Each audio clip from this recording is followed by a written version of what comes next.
feels like stuff is in my lungs. Like there's no way, you know? So he just, it was wild. Like he even when the manual like chest breathing thing, I was like I couldn't even breathe all the way in, and he was like, "Sounds perfectly clear to me." I'm like, "Ah, like what, dude? What?"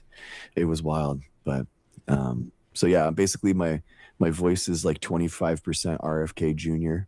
I'm like making my way to that moment.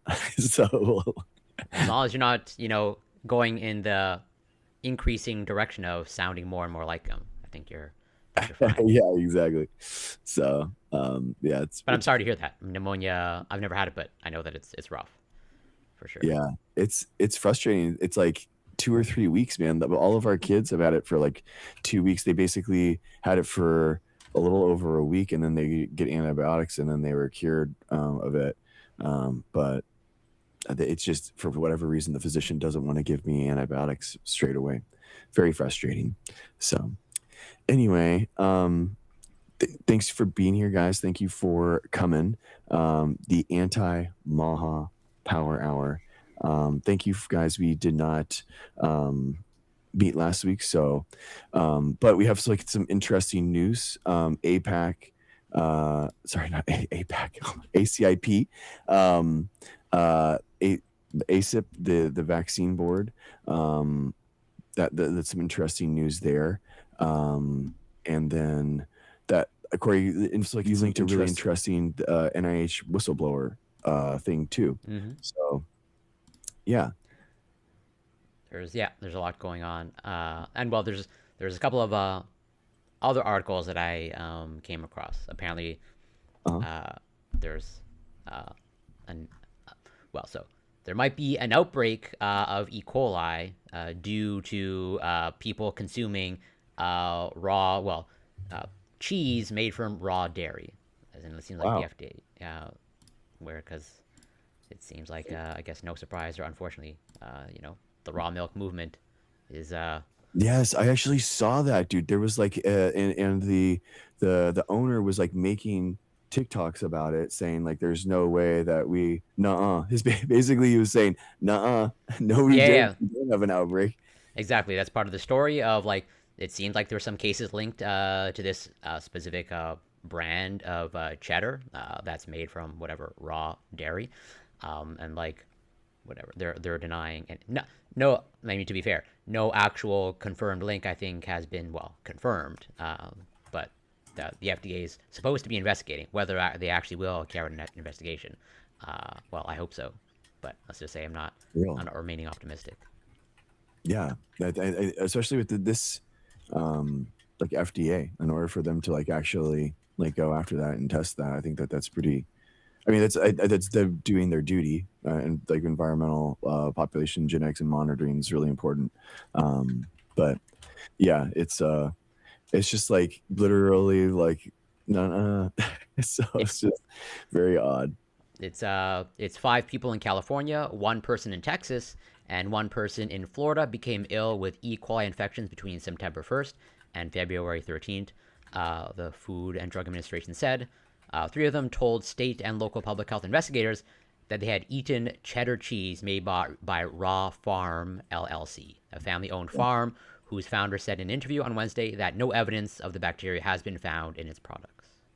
So yeah, pretty much confirming what you said of so far they're denying any possibility that these infections are linked to their. I mean, like I guess if you were raw milk, theoretically you could do like due diligence, like population genetics on your milk, and like monitor the bacterial populations in your milk to like see if you actually have a problem like with it.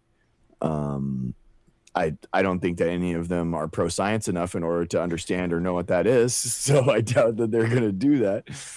Why would you I need to think test something that by its very nature has to be good since it's raw and exactly, from nature?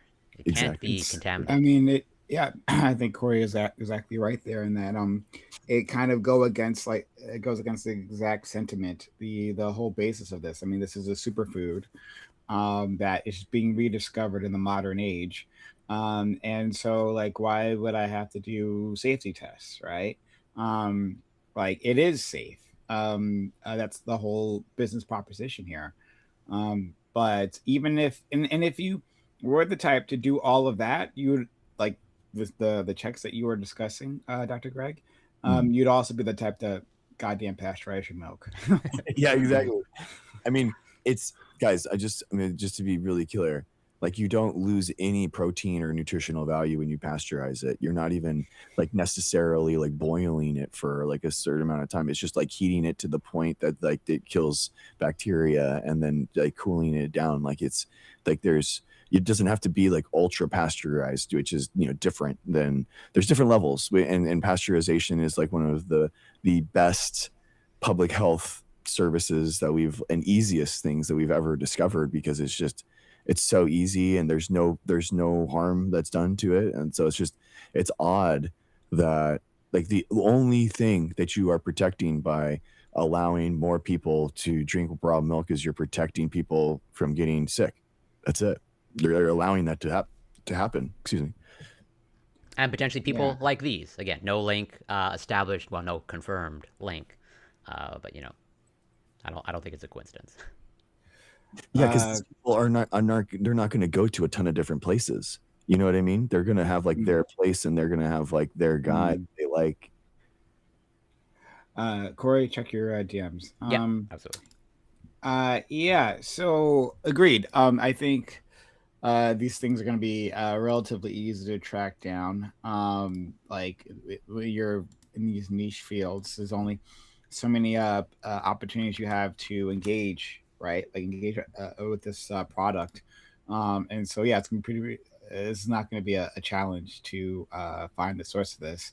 Um, yeah, I don't know. I think that this whole idea of you know we found this superfood, and that uh, we believe we have some sort of secret knowledge that we're like rediscovering.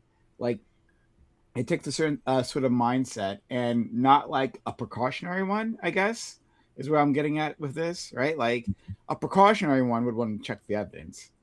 Like and would be doing these regular safety checks, would be skeptical of all these claims, but it seems like you've already where you wanted to, you're already at the place that you wanted to arrive in, mentally. Yeah. um and secondly, I because it's something else. This is something personal. um so I saw a documentary years ago, and it was on like PBS. And Fake it was news about already. but it was about milk, and it said that like uh camel's milk is like basically this. I know it's not quite as simple, but like to shorthand the conversation, like 3 times more nutritious than cow's milk. Like, and which kind of makes sense in at like how they process food and like store it. That maybe it would come out a bit more concentrated and better, right? Mm. And so like I've always wanted to try cow's milk. Or sorry, not, camel's milk, excuse me. And I literally been following the process, because before it was like illegal in America, but then there was like a whole like slow legal battle, and now it's illegal now, but like it's only a few places you can get it. It's like kind of expensive. The point is, why am I bringing this up? It's not just to sell the virtues of camels, but like if it was the case that what you're thinking is, I want something more nutritious, right? I mean that's a fair thing. Well, like there are other sources. Like why even just like stop at cows, right? Like if the point is just to get as many nutrients in your body as efficiently as possible, well, there's lots of ways to do that, right? And eating solid food is actually a really good way of doing that. It's like it's more calorie dense or Pro tip. nutrient dense. Pro tip. Yeah, exactly, right? Like it's because like just like really think about this, right? Like why go through this route, right? Like there, and I'm sure Corey has like a whole list, being a vegan, like you, like just that, like you. No, I don't mean that in insulting way. I'm saying that like You a can. vegan. I know that Yeah, you yeah, don't though. yeah. Vegans like like take their health seriously, right? In a way that I don't. But like you have to plan around your food in a very particular way, right? And so you're aware of like like what's in like various like meals, right? Mhm. So like you can do this, right? Like you can get like healthy foods into your body, right? And in an efficient way and do all that. But specifically, what you've gone is like on like this culture warrior kick where Yeah. like I got to do the raw foods path, right? The raw milk.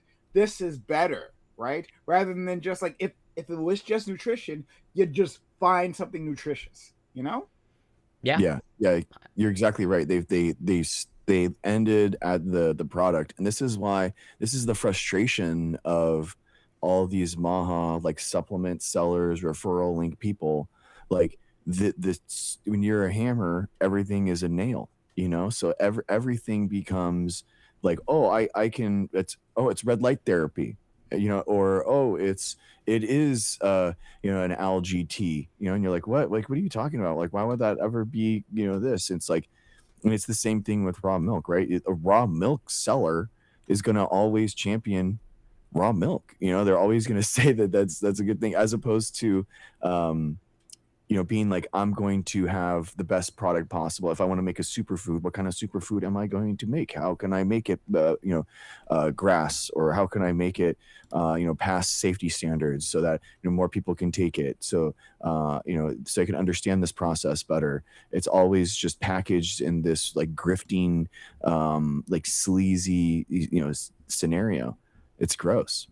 Absolutely. And just to, well, at the risk of maybe going down maybe a weird rabbit hole, but on this topic of milk and how this I don't know, this obsession with milk can get pushed to its extreme, and I'm not just talking about cow's milk. So also in the vein of like a documentary, there was this documentary, I believe it was on Netflix, Mm. where like they were going over some biohacking is all the rage for many people these days, and like there seems to be some segment in the bodybuilding and quote unquote health or wellness or natural health community that are like now into drinking or consuming human breast milk, and there are people that are literally like tracking down women who are willing to sell their breast milk to like some bodybuilder or some person who's like who really wants to consume human breast milk, where in the documentary that I saw on Netflix, like they were tracking this person, this man who was a bodybuilder, and like they got in their mind that human breast milk has all these growth factors, is really gonna like up my gains, and they like really went out of their way to like track people online like on Facebook that are women that are going to like sell their breast milk, and you like just started stockpiling it so you can have a consistent supply of human breast milk. That that's yeah. I mean, uh, it's weird, man. I think, Chef Kelly, if you wouldn't mind coming up, I would love to talk to like a researcher, a food scientist in this area. That'd be so cool to learn, like, Absolutely. especially what you learned. She was just at the Future of Food Tech Summit in San Francisco, which is a biotechnology company developing synthetic human milk. So that'd be amazing to have as a guest. Give you a few minutes. You got it. Yeah, whatever you need. Go for it, Prime. Do you have? Oh, I was just nodding my head along with you Okay. guys. But I was listening to the human milk Yeah. situation. Like, I mean, like like human milk, because I know some people are interested in this, but like it's like less like nutrient dense, in my understanding. And someone can correct me if I'm wrong, please. Than like To be honest, I have not looked at the nutritional breakdown of human breast milk because I have you no know, interest. I think there are other ways of meeting your nutritional requirements than yes, exactly. The from. point we're getting at. But like, yeah, that's my understanding. Again, that hopefully our food scientists could elaborate on that part for us. But like my understanding is that like the benefit of that like it's just like to like human infants, right? That like the specific mix is like exactly what their gut health requires, rather than cow's milk, which is significantly different and harder on the gut. But I think it's like overall more nutritious because cows eat. like a bunch of stuff and like pack it in. But again, I'm getting ahead of myself there. I genuinely have no idea. I would assume, no, I don't know. I mean, I know that different milks have different nutritional content based off of like fat percentage and stuff. Like I know whales, for example, have like the highest fat percentage content because they need to like, blue whales need to like bulk up as fast as they possibly can, basically, because they are the largest organisms that have ever existed in the history of the world. Intuitively, that makes sense. Yeah. So I don't know in terms of like of that.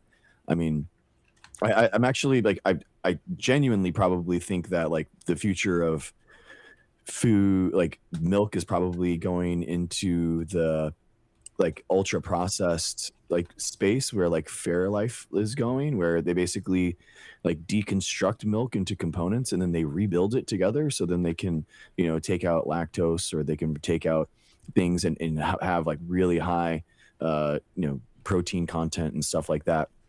I would assume, and now everyone, because especially GLP-1s are like really interested in proteins.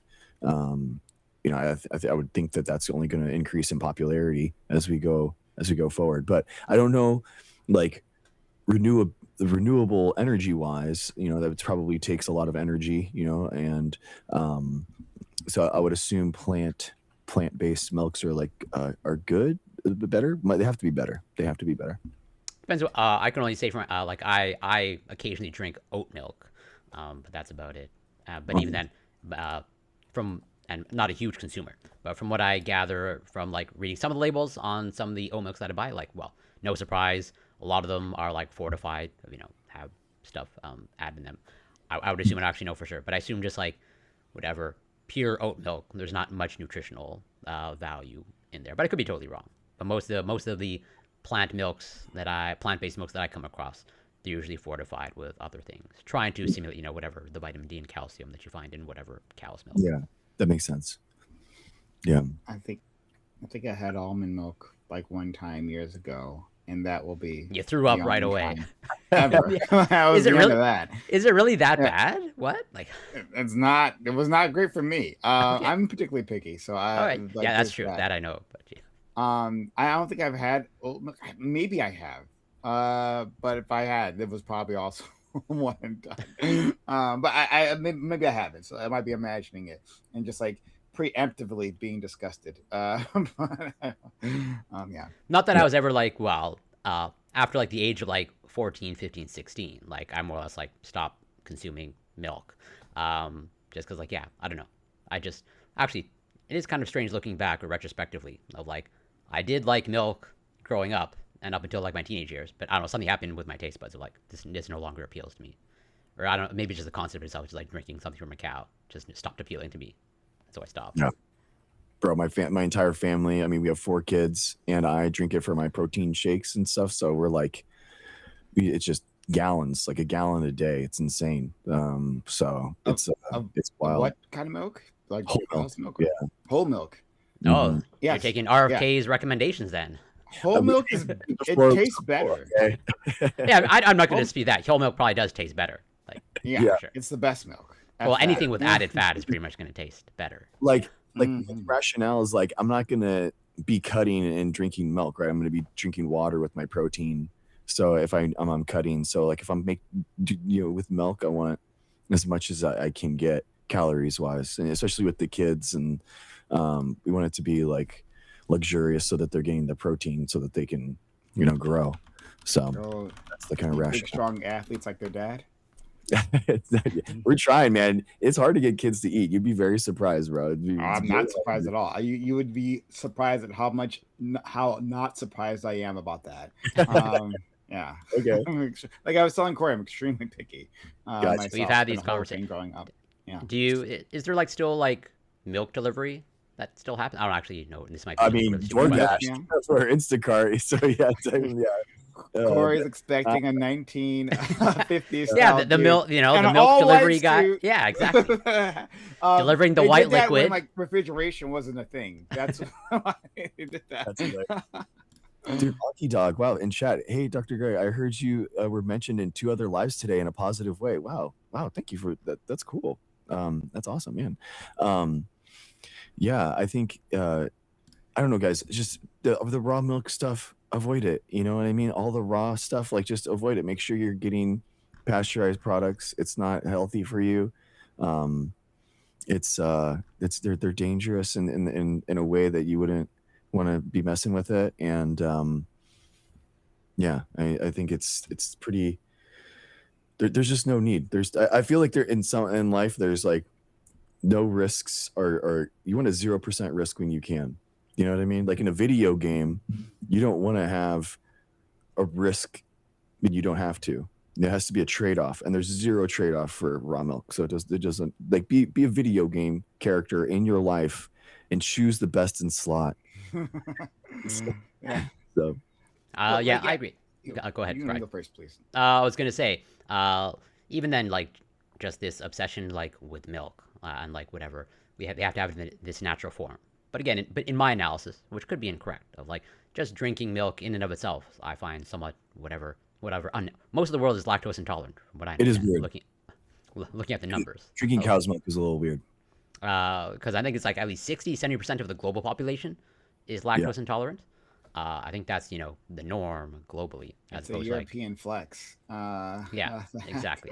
But if you really want to drink milk, just to promote local startups, there is a startup in Montreal that I know of that they are called, the company is Opalia.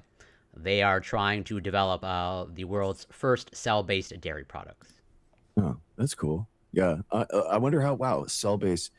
I wonder if that's the synthetic one that she's that the food scientist was I'll talking link it in about. her chat. But they're trying to basically produce milk just using cells and bioreactors. Well, you probably know just as much as I do, or more. Huh, Yeah. that's interesting. Yeah, I just Um, wanted to double down just quickly on that. Oh, not on what he said, but on the idea of like, what are your nutritional goals? Like, if you're like really interested in raw milk for whatever reason, right? mhm. Um, like let's say even if you don't like fully believe, like Dr. Greg or our friend Corey here, who um have insight into this field, right? Let's say you don't believe them, or like tons of other scientists who will tell you how dangerous this thing is, right?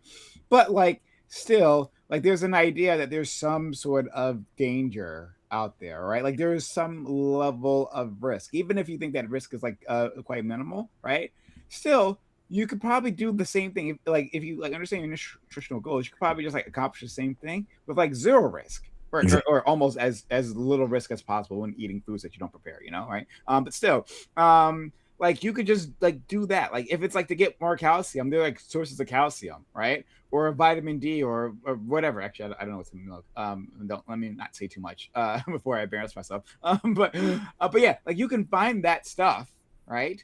And like intake it if that's what you really want. If you think that pasteurization loses, that's whatever it is being lost, right? Well then why not just get it from somewhere else and like not even have to mess with this whole thing? You have to even like it's oftentimes you have to pay more for like the raw milk, right? It's a Yeah. specialized thing. So like you'd probably save money going to like regular sources to get exactly those nutritional that nutritional content, whatever that might be for you.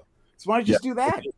We know what it is. It's cell lysate. So basically bacterial cell lysate. So like it just popped dead like bacterial cells and all the proteins that are like there. So you could literally just take pasteurized milk and then just put in a scoop of cell lysate. We use it in the lab to feed our bacteria because bacteria love to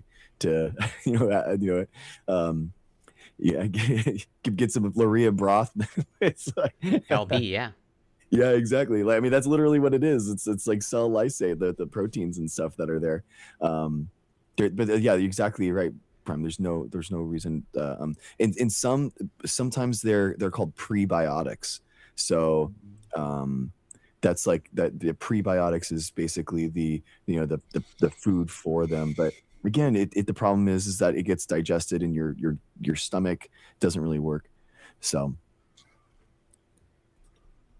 Is that nutrition scientist Are they gonna? I invited her and she's not coming up right now. So let me know, Chef Kelly. I invited you, so if you didn't get it, let me know. I just sent her another multi guest invite, so let me know, and let me know if you didn't get it. But yeah, it's like, I mean, again, as I was saying before, like it's this is clearly a cultural thing, right? Like, Exactly. um, and it's like one of those like oppositional things, right? Like just because they say that I can't, I will, you know. It's like I feel like that's not a good way of like managing your health, as especially not the health of your family, right? Like just like I don't know, man. Like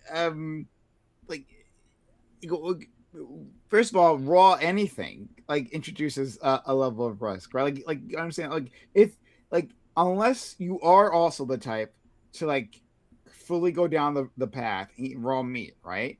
Like if you recognize there's a danger there, right? Mhm. Then why not like why do you think like raw milk? And I know raw doesn't actually mean the same thing, which means meat and that, right? I get that.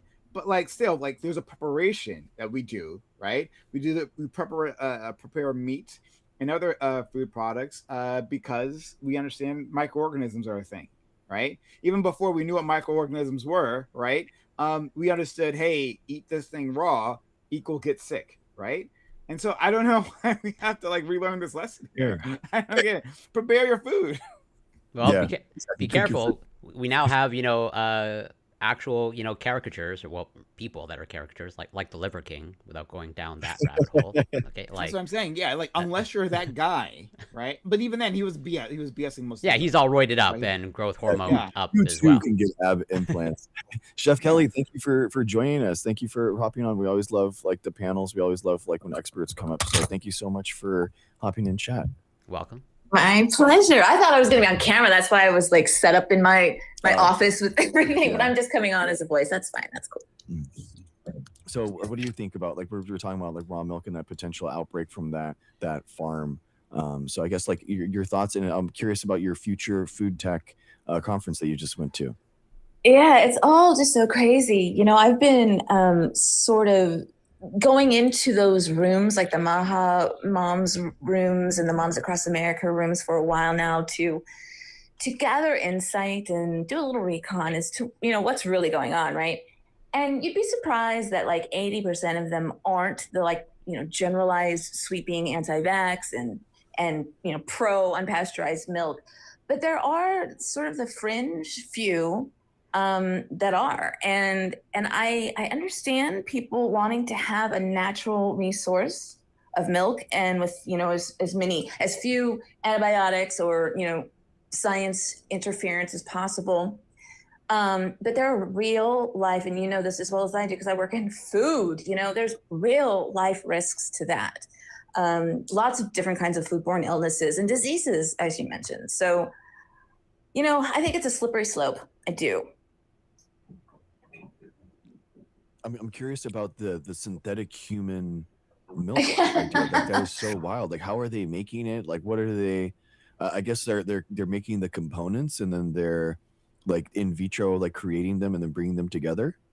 Yeah, I think it's very similar to how they're creating like cell-based meats and proteins or fermented meats and proteins. They're somehow extracting the cellular or DNA structure out of a human's breast milk. And I'm assuming, and I don't know much about it because it was kind of behind closed doors a little bit. We all got to see just a smidge, but Gotcha. it was more like I think it's for mothers who are having a hard time breastfeeding and want to and can't, kind of thing. And there's a big thing, this as well as anybody that this big shame behind that, and I think that this was trying to, as a biotech company, try to create a synthetic human type breast milk.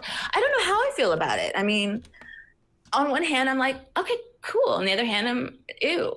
Like, I just don't know how I really feel about it. Yeah, I mean, just so, like, if anyone is nursing or thinking about having kids, like, formula is perfectly fine. It has everything for full neural development and everything like that, and like supplementing with formula avoids your baby going back into the hospital and heading to the NICU with like something like jaundice or something like that. Because if your milk doesn't drop for 4 days, you know, a lot of these like all natural moms like aren't actually like feeding their kid for 4 days after they've had, you know, coming into the world with a super dramatic event, and the kid is hungry and the kid wants to eat, and for 4 days they're not eating. So they start going you know, down a bad path, and then they have to go back to the you know, the NICU. And my wife sees those patients all the time.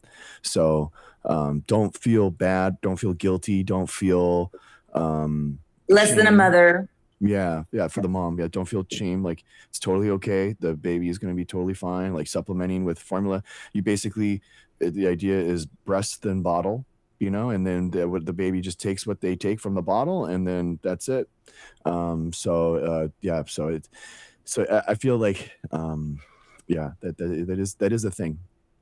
And if you want a little bit more, sorry to interrupt. If you want a little bit more insight into how the synthetic milk might be happening. So again, to promote you know, a Montreal startup, if you go to opaliafoods.com, okay, that's one of the companies, the startups that are trying to do this. And on their website, they have a little brief overview of their workflow, where pretty much they go through how it's made. Cells are isolated from the mammary gland of the cow. This only needs to happen once. Cells are fed a mix of sugar, salts, amino acids, and grow inside a large vessel called a bioreactor. Lactation is initiated in these cells inside the bioreactor using our fully continuous proprietary process. Milk is harvested from the bioreactor and transformed into the dairy products you know and love. You said cow, though. That was synthetic cow milk? Step number 1 is cells are isolated from the mammary gland of the cow. Of the cow. Yeah. Okay. Okay. All right. And then those are put into a bioreactor, and it looks like they're fed all the stuff they need to grow and survive. And then they say that they initiate lactation through some sort of proprietary process. Like hormonal, probably, yeah, like hormone, like activation. Yeah, it's like very common and that kind of stuff. Yeah. Interesting. What was the name of that website again? Opalia Foods. So OPALIA Foods.com. Thanks. All right, check it out. Yeah. Wonder if it's the same brand that was at the event. Interesting. Yeah. Well, Chef Kelly, I'm really interested in how you're using AI and machine learning for food tech as well. Yeah, it was really a strange show for me, because I've spent so many years in the food industry and product development that this was my first like real tech show. So the way that I've been using it is, so I'm ex kind of big food, ex Nestle, ex Disney Studios, and a couple other places. And I left Nestle because I really wanted to pursue what was going on in AI. I saw a lot of hope for it as far as, you know, food scarcity and sustainability and just all this stuff, right? I ended up going to a cohort at MIT to learn AI and machine learning for data science. So I'm not a data scientist, but I can clean and parse my data so that I can analyze it and get really great results, right? Yeah. So I went to this show because I had just created a platform that helps R&D teams find natural colors that are perfect and consistent with whatever application they're using, beverage versus bakery, whatever.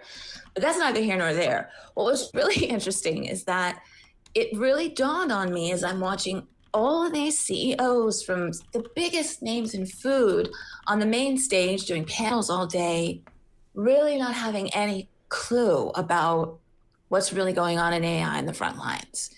And, you know, and a lot of them, you know, are very, I think a lot of people invested in plant-based back in 23 and 24, and also in vertical farming, and got really burned. And so all of these food companies are telling the audience, we're desperate for food tech, we're desperate for innovation, give us whatever you got.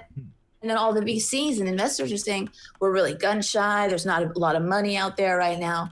So it's a very strange dichotomy for food innovation and for, you know, moving forward. Interesting.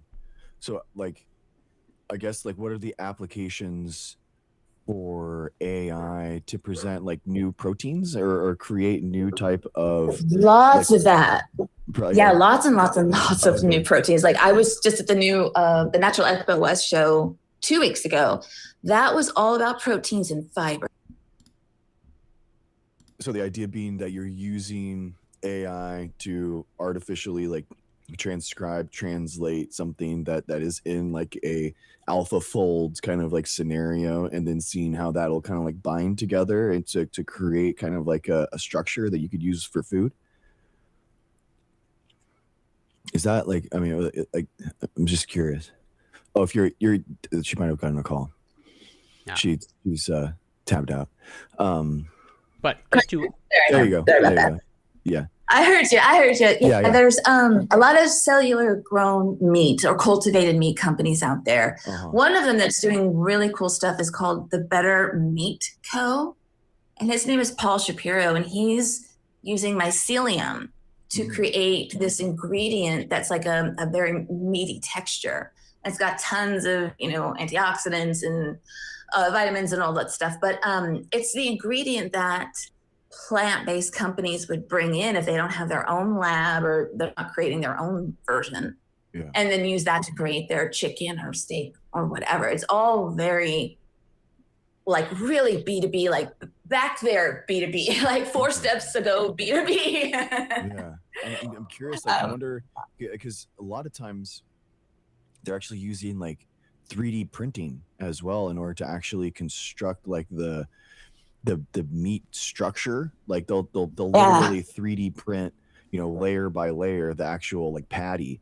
So I'm curious. I wonder, like that. I haven't tried that. I have seen that. I don't know how I would feel about that. I'm a little gun shy of cultivated chicken as well. I would try it. I mean, I would, but nope. She got a call or something. Yeah, there's a Blue Nalu is the company that I'm like specifically thinking about. They do fish. Oh, really? Mm-hmm. Let me look that up.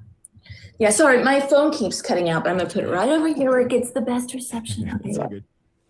I feel like this is the future. I genuinely feel like it's going to be the future of food, and like we have to use fermentation techniques in order to create the proteins that then we like eat as humans. And basically it's just going to be technologies trying to put these building blocks together, because climate change is going to make outdoor farming, like there's going to be too many external negative factors.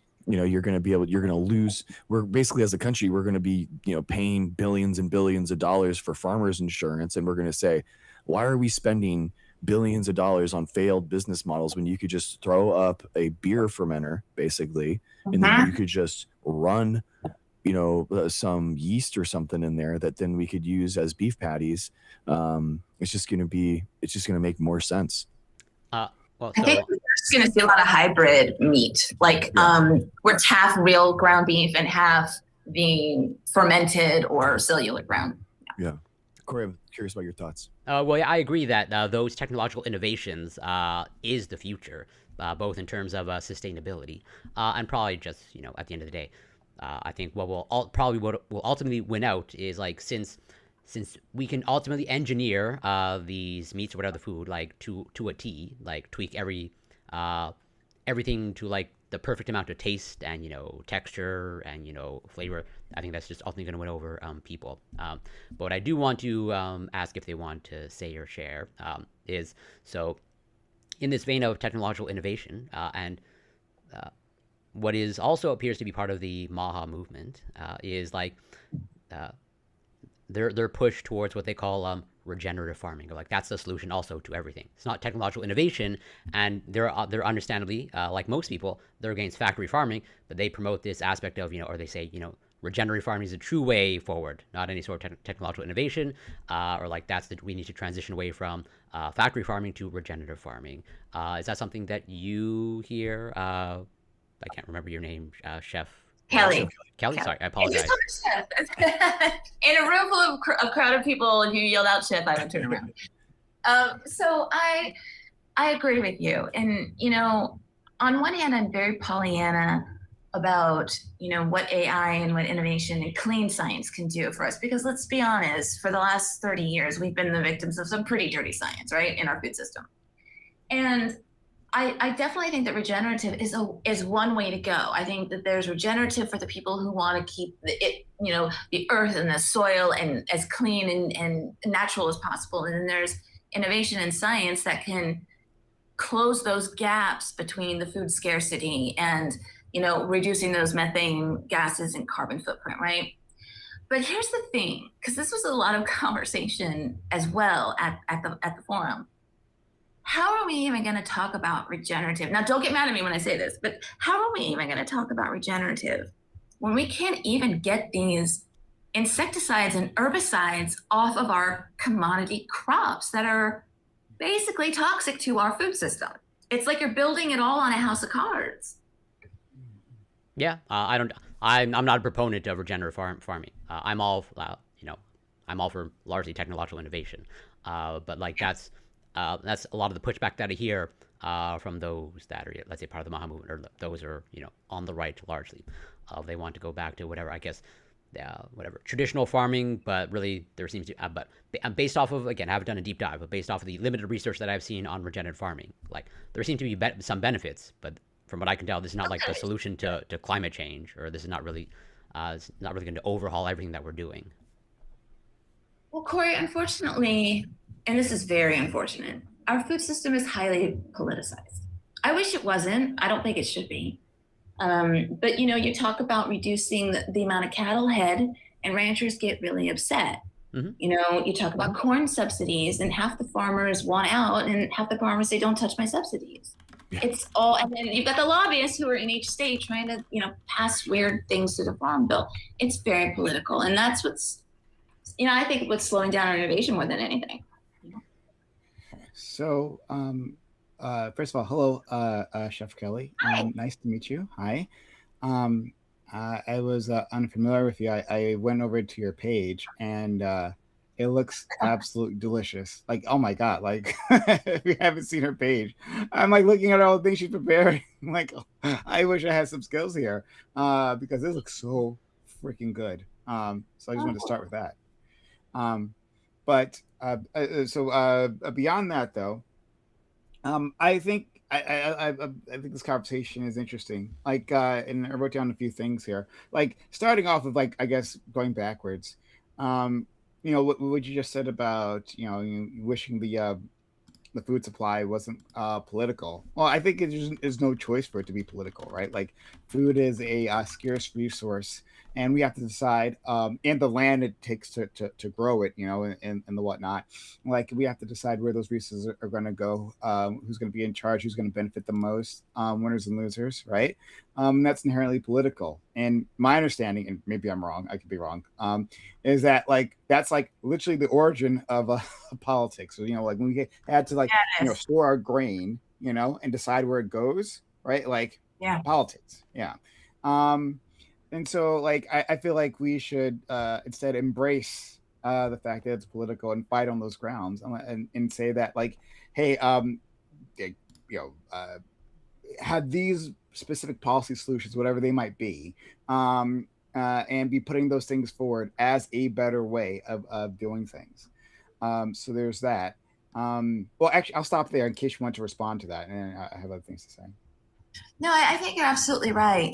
I think that with AI and the knowledge that it brings, if people are doing their research through it and doing it right, which means citing your sources, always bringing receipts, Dr. Craig knows, a lot of people are going to be shocked and very disappointed in finding out the truth about our food system. It's not a conspiracy theory. It's just a flawed system where a lot of people 30 years ago came up with a lot of food additives that made them a lot of money and cost us a lot of health problems, So to reverse that is going to be difficult, but everything is kind of coming to a head. And I think that, I was in the airport today and I was like, God, remember when people could smoke in the airport, could smoke on the plane, could smoke at restaurants and stuff. And it was the people that, if the tobacco companies had it their way, everybody would still be smoking anywhere they wanted to, right? But the people said, no, I'm not going to get cancer because Bob over here is smoking.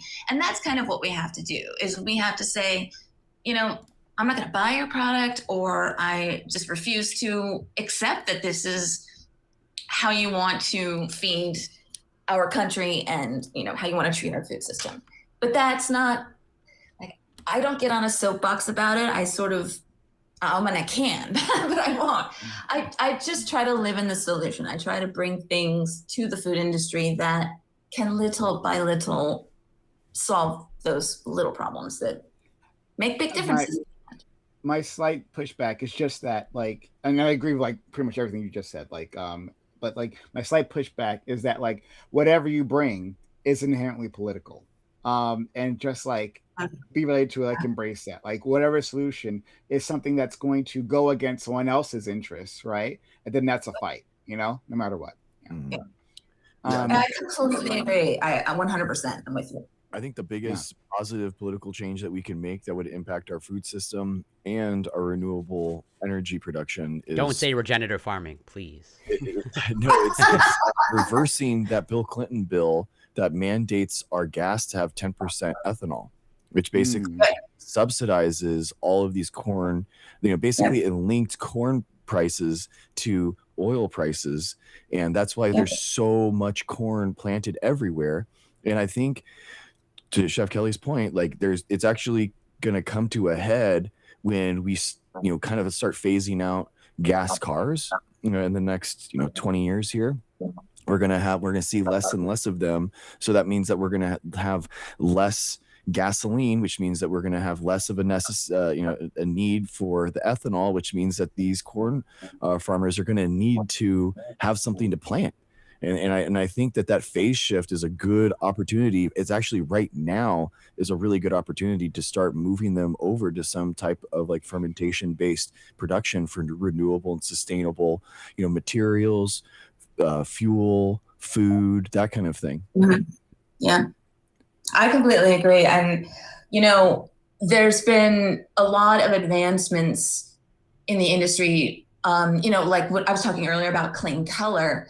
And by 2020, the end of 2027, all U.S. food brands have to remove artificial dyes from their packaged products, which is great. It should have been done 15 years ago, but they're all scrambling because there's only a certain number of people who make the natural dyes, and R&D teams don't really know what to do with it. But here's the thing. When you run the numbers, like beets are used to color food, right? An acre of beets can earn a farmer 650 times more than an acre of corn. And there's other other crops like turmeric for the yellows and blueberries for the blues and so on and so forth. And I really feel like a lot of farmers could benefit from starting clean color crops, but you know, it takes the region, it has to be the right soil, it has to be the right climate. And how many corn farmers can have clean soil after they've been in these contracts with the Bayers and glyphosate Roundups for so many years, which has depleted any nutrients in their soil? On the topic of, so if I'm understanding you correctly, or if I heard you correctly, like the artificial dyes are going to be phased out in the next few years. But like, I'm curious if you want to say, or like your view on it.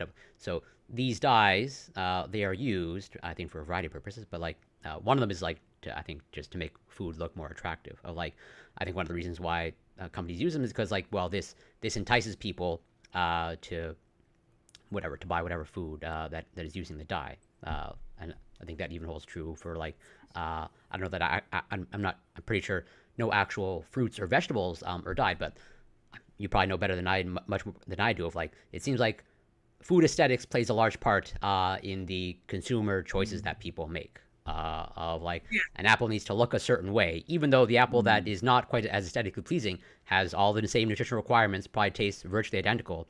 But just like food aesthetics seems to be a big thing. I'm just curious of just your overall thoughts on like dyes in general. Like should you not also maybe potentially just ban all dyes whatsoever, just for the sake of whatever natural food?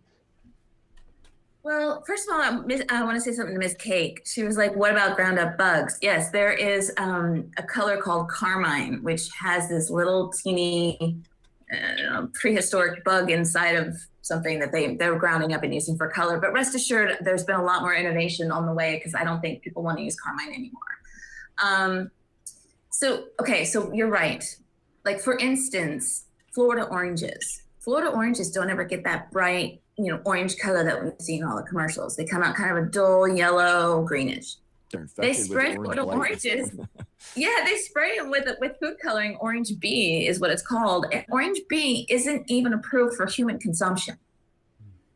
So, well, we're not supposed to eat the peels, but I didn't know that, like, after peeling my orange, I needed to wash my hands unless I get some ingested, And this is what we're playing with. We're playing with a half a deck when it comes to some of our alphabet agencies that know things and push it aside, or know things and don't do anything because it makes a lot of other people a lot more money. With that said, though, there has been, and Greg, I'd love for you to back me up on this, because there's been so much debate about whether artificial dyes cause things like ADHD or autism and things like that. And in my research, I have found that there's substantial evidence that it can contribute to the symptoms of ADHD. Like, your child can kind of go through wild mood swings or have some hard time concentrating and focusing. A lot of people go through chronic fatigue too, with regards to certain artificial dyes, but they are petroleum based at the end of the day. And I don't see any reason why we should be putting petroleum based dyes in our system if we have the opportunity to switch over to natural dyes. I mean, I don't know. I've not looked at any of the studies. I mean, I think, like, on that stuff, usually, like, the dose makes the poison, right? So it's like, I don't know how much is actually being exposed. And I mean, I think that, like, artificial dyes are nefarious in the fact that it makes people more likely to overconsume because they look more appetizing than they are. So it's like an overconsumption mechanism that, like, food scientists use to basically exploit people with. But I don't know if, like, necessarily it's that. But I mean, I don't. Yeah, I'm not well read on it. Oh, but there's one more thing, that some of these food dyes also sort of concentrate the flavor of the sugars, like the high fructose corn syrup, so it makes it sweeter, which is another thing that, we're kind of addicted to the salt and the fat and the sugar that's in all of our foods, and that just isn't helping any. Oh, and it also doesn't help when they give you medication that has the dye in it as well. A lot of pharmaceuticals use those same FD and C dyes. So. Yeah, I mean, at the same time, like, I don't know. I mean, stuff with, like, just, I don't know. I think, like, palatability, I guess, is like a separate question, sometimes, because it's like, we talk about, like, the beige buffet, sometimes where I'm giving with my kids, because, I'm at, like, 4 kids, and I'm like, I accidentally give them, like, I make macaroni and cheese, and then I have, like, chicken nuggets, and then I have, like, they're all the same color, like, apples, and I'm like, oh my gosh, like, look at that. That's, like, that's all the same, like, shade of yellow. Like, that's crazy. Oops, I did not mean to do that. But I guess, like, just the ability to have something, or just having something that's pink, makes my kiddo more likely to eat it, for antibiotics, for example. But that those are use cases that are specific and not, like, used specifically. But I don't know whether or not we should use them at all. I don't know. Yeah, I mean, the natural food dyes right now are way more expensive for food manufacturers to use than the old synthetic dyes. So that's going to be a problem too. But here's the thing, like, Canada and the UK have banned a lot of these colors like 5 years ago. So many of these food manufacturers have been making them for the other countries. They just haven't been making them for us. And I think that the aesthetic thing, I think it'll be figured out with innovation and science, more clean color innovation. And I also think everyone will just get used to it. Like, we'll get over that it's like a magenta instead of a deep red. I think we'll be okay. Yeah, that's where I see a little bit of a conflict, or sort of now, obviously not a big deal, but like this pushback against dyes. But then, as Greg brought up, which is a great example of, like, these dyes clearly have a purpose of, like, if it entices your child to, like, whatever, eat this vegetable or eat their food, it's like there's clearly a consumer demand for these dyes at some level, because, like, well, again, for whatever reasons, just psychologically or whatnot, like we just prefer food with a certain aesthetic. Like, no, again, no one wants to eat the bad looking apple or orange, even though it's just going to taste just fine. But just the fact that it looks a certain way, you can speak with much more expertise on the choices that even supermarkets or grocery stores make in terms of like, food presentation and, what gets shown to the consumer, where everything is placed and all that stuff. And like, what apples make it into the store versus which ones are discarded, which oranges make it to the store, which ones are discarded. There's clearly like this huge aesthetic aspect to it that is like, like on one hand, we're like saying, no, these dyes are bad, get them away. But we make choices that drive putting these dyes in there. Yeah, I like find that Yeah. interesting. imagine more food waste. Like we already have. I Like was about to 90%, say, yeah. 90% of the food that we make is already food waste. So it's like, man, imagine if it increases like the food waste now. It's like, oh man. And that's the problem that a lot of these grocers create is that they'll turn away produce that doesn't look like shiny, brand new, picture perfect for the produce aisle, but it's got to go somewhere. And a lot of them don't donate it to their local communities or shelters. Although there's been a lot of food policies sort of in talks, and some states are introducing them where finally they'll be offering grocery stores and retailers a tax break and a benefit if they go ahead and try and donate that to their communities who might be underserved in a food scarcity system.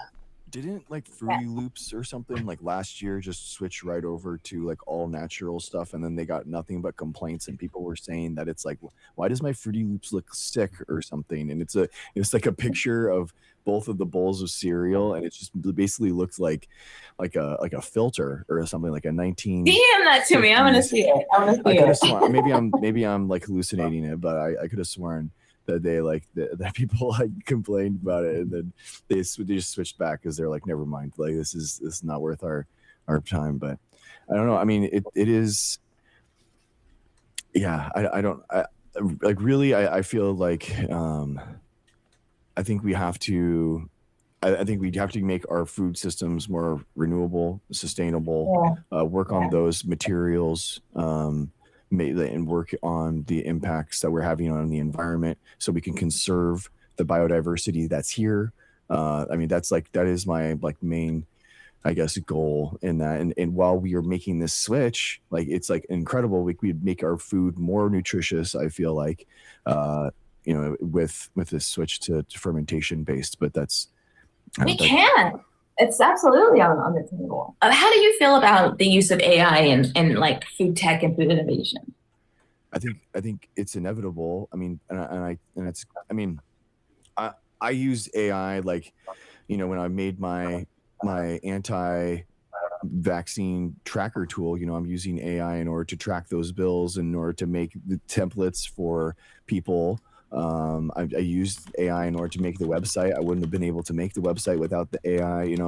I think like it's a way for us, and we have to, as scientists that actually want to improve the world. Like, I feel it, like we actually have like a duty to make things that are actually good, because people don't see positive use cases with AI right now. Basically, they only see Palantir. They only see, No, I'm afraid of Palantir too. Don't get me wrong. You know what I mean?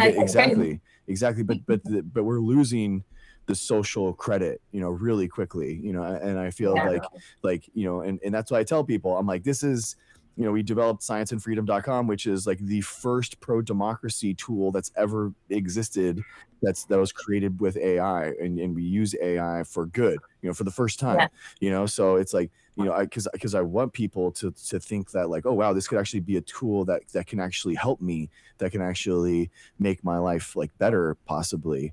I feel like we kind of have to use it, and also like talk about the benefits of it. Did you see the Bernie and Claude conversation video yet? Yeah, I did. Yeah. What'd you think of it? I think like, I mean, it's weird. He wasn't using the rational, like the super reasoning model, which is weird. He was using Sonnet, not the Opus, which is like the best. I didn't reasoning notice model that. Was he really? Yeah, which is kind of weird. Well, maybe. Well, I don't know how it works, but I imagine he has to like pay a fee or subscribe to it. You could just switch down. Oh, okay. Then he may just not know that there's another model.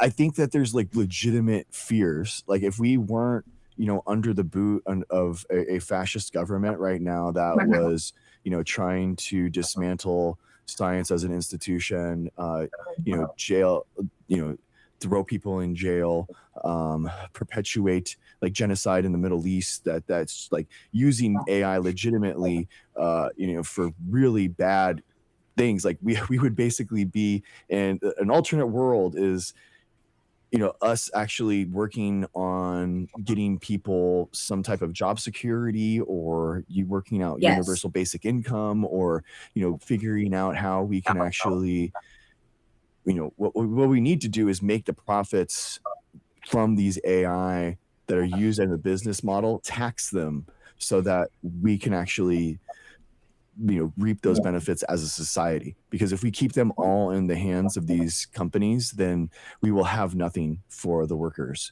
So we really have to like seize those products and those outputs. So it is like the preeminent problem of our day. I think that like human extinction is like the thing that I've dedicated my life trying to prevent, through climate change. But I think that like 100 million people in the United States, 150 million people in the United States within the next 10 years could be unemployed permanently. So I think that like we have got to do something about that. And it's what's the problem is that Trump has gone down such a bad path, is that like we're going to have to use this time to kind of reconstruct our entire institution at the same time trying to fix these new structural problems that we've never seen before. Because we can't go back either. There's no going back to the old democracy or whatever. It's going to be a whole brand new road. And you're absolutely right about AI. And it's a race, it seems, for these big tech companies to get their data centers open and basically own the electric grid, which is, it's becoming a power struggle. It's becoming a wealth struggle. And I truly believe, like you, like we are 100 million consumers strong, and these people need to remember where their money comes from. Yeah, and it's trained off of human labor. Go, Corey. I was going to inquire if Chef Kelly wants to say, is like, so your interest is in AI and food science and food research. And when you say AI, and I have no problem saying like I'm largely ignorant on AI, but like, are you referring to like these large language models or like some other AI system, or like, these LLMs and other things as well, or like something a little bit more specific than the LLMs, or just AI in general?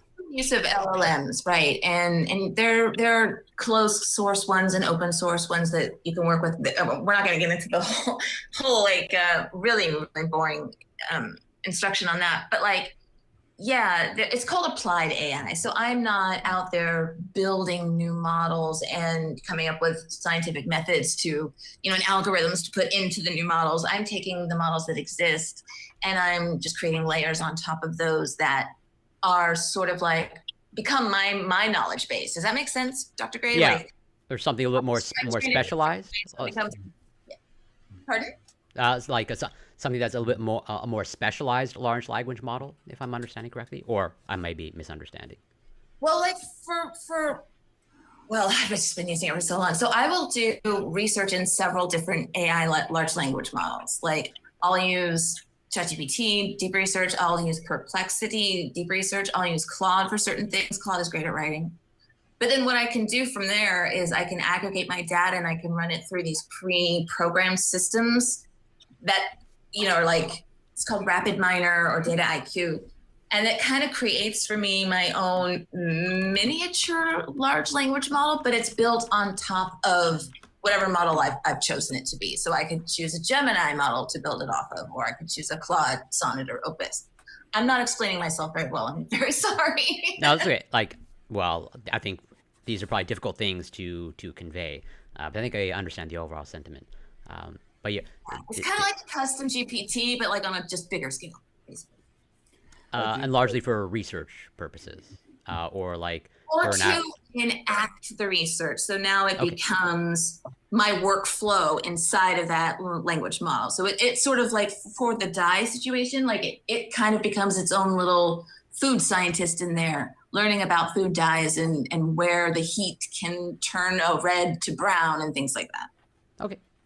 Then I Yeah, think I you understand. can like train on a specific data set, and then therefore it Yes. kind of like becomes like an expert on like you can give 1,000 files, you know, to Claude Code, and it can, you know, work out and create a specific app that's just for your purpose. And then I feel like that is like the new way to do it, especially with like OpenClaw coming online. And like I mean OpenClaw has I truly do think that it's like revolutionized AI, and Jensen Huang, the CEO of NVIDIA, said this week he gave I mean guys, NVIDIA gave a keynote on it.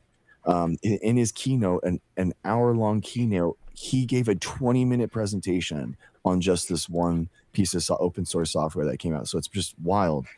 Basically, I forgot that was this week, wasn't it? yeah, you should watch it. It's wild. You know, basically he described it, and I think that he's correct. It's basically kind of like OpenClaw is an operating system for AI.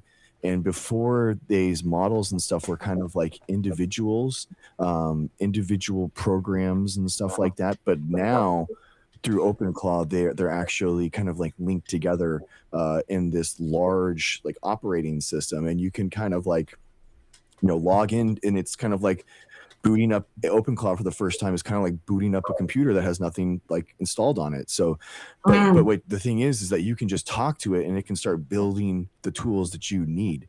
And it's wild. I've had OpenClaw for like a week and a half now, 2 weeks. How are you liking it? I mean, it's really cool. I basically have like Claude Code and OpenClaw. That's like my two that I use, and I go back and forth. Basically OpenClaw is like my super assistant. It's like linked into my Google account. It's linked into everything else, and then Claude Code is kind of like my workstation kind of thing Inside the house, right? Yeah. So what can Claude Code be an OpenClaw and go out and do your errands for you, or is that what makes OpenClaw able to do that if Claude can't? Sorry, Brian. Are we getting like too in the weeds on this? I'm sorry. Sorry. No. I assure you, I'm not reacting to you. Okay. Keep going, please. Basically, OpenClaw is open source, so it can work with any model, and it can integrate with anything. That is the two big things. So, like, I already had like a media center in my garage that I've had for like 6 years now, and it's just basically like a bunch of like media center stuff. And immediately I basically told my OpenClaw, like, this is what this server is. I need you to log into it and run it and optimize it. And it was just like, okay, done. You know, and it just immediately fixed a problem that I had been trying to fix for 2 years. It just like found that problem and just fixed it instantly and optimized it like I never could. I was like, oh, well, there you go. That's cool. And basically I have it, you know, through OpenClaw is installed on my Mac Mini, but then I tell it to be installed on all my PCs. So I have like a 2 PC streaming setup. Wow. It works and automates everything between all my PCs and creates them all together. So it kind of like, it just creates like a network, like again, like an operating system with all these different models that can kind of, you know, come together and make a more cohesive environment. But my last question for you is OpenClaw using MCPs or APIs to connect to these outside sources, or how is it doing it? Yeah, so that's a good question. You can do both. I used Composio, which is basically like a it's an OAuth, like off-site thing that you just log into all these different things, and then it's basically as an Oh, MCP. very cool. It's an MCP that just logs into your OpenClaw, so you only have to log in one time to all these different websites, and it permanently has your API keys and everything. So API keys are basically the handshake deal between you and whatever website you have. So it's like, how do I know that this is your account, this is your authorization, your thing? So every time that I want to, look Like at the YouTube waiter between the analytics, table and the kitchen, basically. yeah, how do I like check my YouTube analytics? How do I know like that it's me? Basically that API key is like a unique encrypted key that exists only for me. It's a secret key, and I need to have that like saved, and that's Don't ever give it away. Don't make it public. Ever. yeah, exactly. So, but anyway, my point is that AI is genuinely like revolutionizing things at a crazy level, and I feel like we have to use these tools for good. We have to, and we need people like us to be actually like using them and creating the tools, because otherwise these billionaires are not. You know what I mean? And the billionaires are going to use these tools against us. So what do you think that the billionaires They already are. Yeah, like the billionaires want us to not use AI, right? They wouldn't want us to use AI against them. Like, no way. But so in a way, you kind of need to be the strongest enemy to your enemy that you can, right? You need to use the AI that Elon Musk fears, right? And I think that is the only way that we're going to use leverage in order to actually like fight this thing. So I'm curious your thoughts. Scienceandfreedom.com. That's like I basically, yeah, it's an interesting website. I use machine learning and crawling to scan 10,000 different bills within 50 states on the United States, looking for pro-science and anti-science legislation. Scienceandfreedom.com. Yeah, scienceandfreedom.com. I'm actually interested. I mean, this is actually, I told you that, like I showed you the MAHA tracker, the Google Doc thing, like so a long time ago, and I would love for you to go there on your phone, and I would love to see your reaction to it. So scienceandfreedom.com. But if you don't want to, it's okay. Right now. I'm actually going on my no, I see it. Defend science, take action. Yeah. So then you can put your address in, and then basically we don't store it. We find all your representatives for you, and then we template and make your if you're on your phone, you just hit a button and it automatically copies the email, and then it goes to your email app. You hit send, go back to the app, go hit next, and then boom, boom, boom, boom, boom. You can make 6 different emails, really, really quickly. So wait, and that emails all 54 of my reps? That's how many it says I have. Wow. Did you put in your full address? I just put in my zip code. No? Okay. Oh, okay. Yeah, you need to put in your full address. That's why, because it's a zip code is going to have all the reps in your zip code. Gotcha. So I think it's the most advanced political organizing tool that that people have ever made, like genuinely, and I think it's the most the only pro one that's ever existed. Don't invite anyone that's not. This is like an expert only thing. Thanks though, Heather. I appreciate you, but yeah, not right now. So anyway. Right. Cool. It's a nice site. So I was wondering, you guys are having a really good conversation, so I didn't want to interrupt anything there.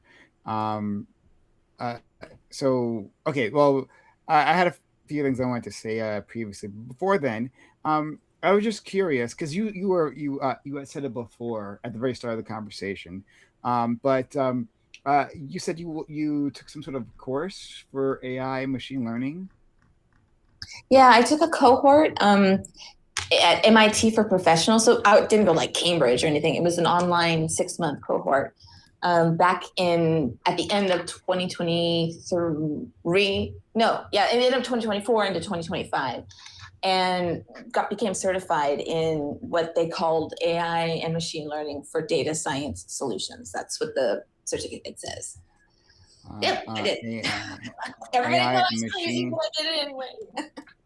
AI machine learning for data science solutions. or data science solutions. Okay, well, don't think I didn't notice that MIT name drop. Oh, it's okay. We hear you. All right. 100%. I mean, my friends say that all the time. They're like, "You just went there so that you can have that on your resume," and I was like, "Yeah, 100%. I did. I No, paid absolutely. Absolutely freaking yes. Yeah, do that. 100% how I do. And you better know, like wheedle that into any conversation, right? We're talking about the benefits of pineapple juice. Somehow I'm going to put MIT in there somehow. But okay, throw that MIT name drop in there. yeah. Yeah. But in any case, thank you for that. I'll look into that or any similar programs. I've seen like programs advertised. I've been seeing on LinkedIn lately that MIT is actually, they released like 10 free AI, just like getting to learn it courses that anybody can take 100% free. And I think that's fantastic. Yeah. I've been seeing some courses from other schools about that. I didn't know MIT had a thing on that. Did you get like a scholarship or some sort of not scholarship or I don't know, some sort of I did. I fund? actually got a partial scholarship because you're going to hate me for saying this. I'm the first chef in the world to earn that certificate from MIT. And Nice. at the time, I had just left Nestle, and they were very excited to have a Nestle chef come in and take the program because they wanted me to come back and talk to other people who might be considering it in the future and tell them all the wonderful things about it. So, yes, they gave me a partial scholarship, which was nice. Oh, okay. Oh, fantastic thing. Okay. Well, going backwards. Well, actually, before I leave this, like, it might be useful, if you like, maybe make some sort of video. This probably wouldn't work well on your particular channel. About like your process that you were describing in terms of your research and like like what you're using. I imagine that might be useful for other people who are like because like I like created around the holidays. I have a couple different AI communities that I belong to, and on the holidays I made this sort of vibe coded research resource center that has like Stanford Storm is a great place to research if you're looking for like major cited research papers that you can trust. And then all these like, news sites that will debunk, misinformation or fake news, and government sites that you can go to look up, public papers and stuff. And I was thinking about making that public, like just throwing it out on the internet and seeing if anybody would use it. And it also has really great information on how to keep your LLMs from hallucinating too. And I think that's a thing that people are still really, really scared about. So maybe I'll release it. I don't know. I know Corey and I are interested in like AI and machine learning. And so like and Very I'm much sure that so. we're not the only ones out here. So like you seem this courses seem to be have taught you quite a bit. So yeah, like sharing that knowledge with people, I'm sure would be quite useful in any way that you feel you deem appropriate. But okay, so moving back from that then, the thing I wanted to talk about was what you had said quite a while ago about that VC money, right? You talked about how those individuals, these guys they're just rich individuals. They're just like wealthy people, right? Looking for places to park their money to invest, right? So PTSD from that show. It was just I was so out of my element. I'm so out of my element. It was crazy. Yeah, and it's like it's not a surprise that they wouldn't happen to be subject matter experts on this particular thing and then be cautious, right? Because you talked about like, for instance, vertical farming, which I remember like seeing like the documentaries or videos or whatever, right, on how vertical farming was going to change everything, and then it was not that, which is really a shame. So it's very exciting. Yeah, and so like what do you see as, so now that I'm getting to my question here, like from your vantage point, like looking out into the field currently, like what innovations do you think are actually worthwhile, and like what do you think is scalable? We were talking about the meat printing and the whatnot, right? And maybe that'll be scalable in the future, but like so far, like very far from it. So like do you see like green sprouts somewhere? Do I see beans sprouts. I say green, like sprout, like Promising leaves, I Yeah, think, so is Yeah. I think but a food pun. you guys might enjoy this. If you go to a website called the Cultured Meat Symposium, CMS, I think they just had their most recent symposium not too long ago. I actually went to it 2 years ago, and it's already changed so much. You know, the, people can get really freaked out about cultured meat because they think it's sort of like in vitro, or they think it's sort of like genetically modifying things, and a lot of people don't like that. I think there's good and bad depending on how you look at it. I definitely think that there's room, just like Greg said, like, hybrids and bringing down the cost of these cultured meats or, cultivated meats. Because if we're really thinking about the world population, if we're really thinking about the climate change and how it's going to be much more difficult to grow things or to herd things or whatever, I do think that we're going to have to look to innovation and science for that. But we've got to bring that cost down per pound of those cultured products or fermented products, because right now they're just not affordable enough for mass scaling and putting out on the market. So I also think, though, well, it would be great, very Pollyanna, if more governments invested in the cultivated meat process to bring down that cost per pound or the cost of making it, while they were also supplying that to the countries and the regions that are food scarce. Does that make sense? Like, if they actually invested in the technology of it, they could kill two birds with one stone. We could be helping the environment, and we could be bringing down the cost, three birds, and bringing down the cost of this new type of innovation, this new meat innovation. And we'd be feeding, impoverished communities with it. So, so you think that, like the reason why this technology isn't ubiquitous is not because we haven't had a technological breakthrough. It's just because of funding. That, like, we haven't had the level of funding necessary to make it ubiquitous. That itself would just bring down the cost per due to volume and scale. That, like, basically you're saying it is scalable, but like we just don't have the money to do so now. Yeah, I think that it's very early, and for what I'm hearing globally is that Italy wants nothing to do with cultured meat. Argentina wants nothing to do with cultured meat. And of course, in America, we have the ranchers that want nothing to do with cultured meat. I get it. That's their life. I know one rancher that does not want hundreds of years in their family. Right, exactly. But there will come a time where we have to supplement it with something. And I just think that, apparently, according to the Cultured Meat Symposium, this stuff's been around and in development for over a decade. I didn't know about it until like 2023. So it's just, and if I've only, come to know about it in the last couple of years, think of how freaked out and scared your average consumer would be by it. Sometimes these innovations that we want to make that could save the planet or, disrupt the food chain in a good way are very scary to a lot of people to adopt, and also very expensive for governments and or societies to adopt. So I don't know the answer there, but I know that we can't keep ranching and farming the way that we are today. Yeah, just to quickly interject, I agree with you wholeheartedly in terms of, like, I'm all in favor of, like, whatever synthetic meat that whatever is in the pipeline, that's, appropriate.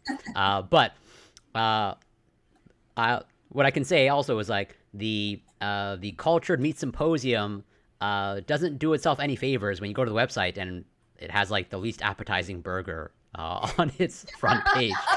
It's literally, like, black and it's an interesting graphic that they've chosen.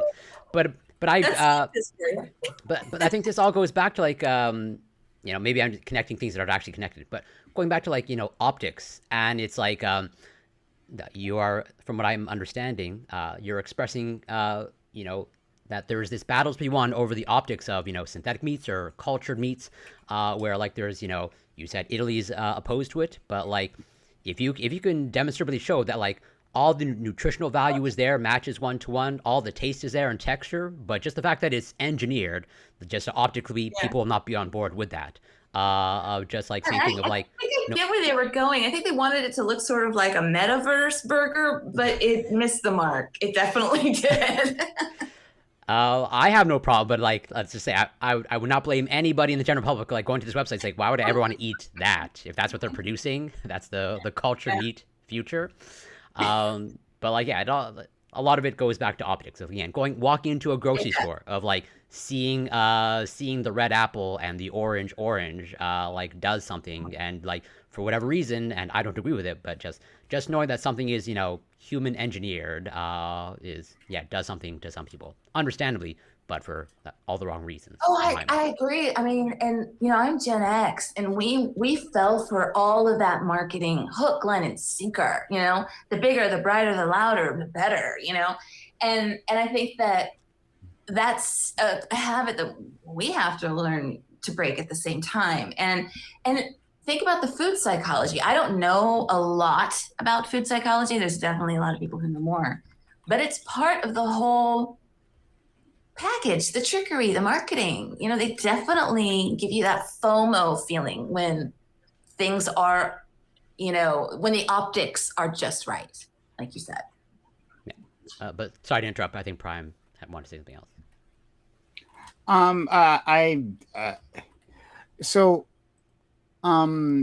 Like looking at our food supply though, right? Like, is it just like cultured meats? Like for instance, like vertical farming wasn't, as far as I know, and maybe I'm wrong. But like this was just like a vegetable thing, or like like a plant innovation, right? Or at least trying to be innovation.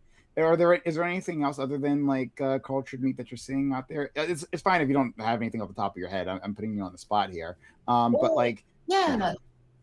I think we're seeing a lot of fermentation in brand new ways, which for me kind of blows my mind, because when I think of fermentation, I think of kombucha, and so how are we getting like a chewy meat source out of it?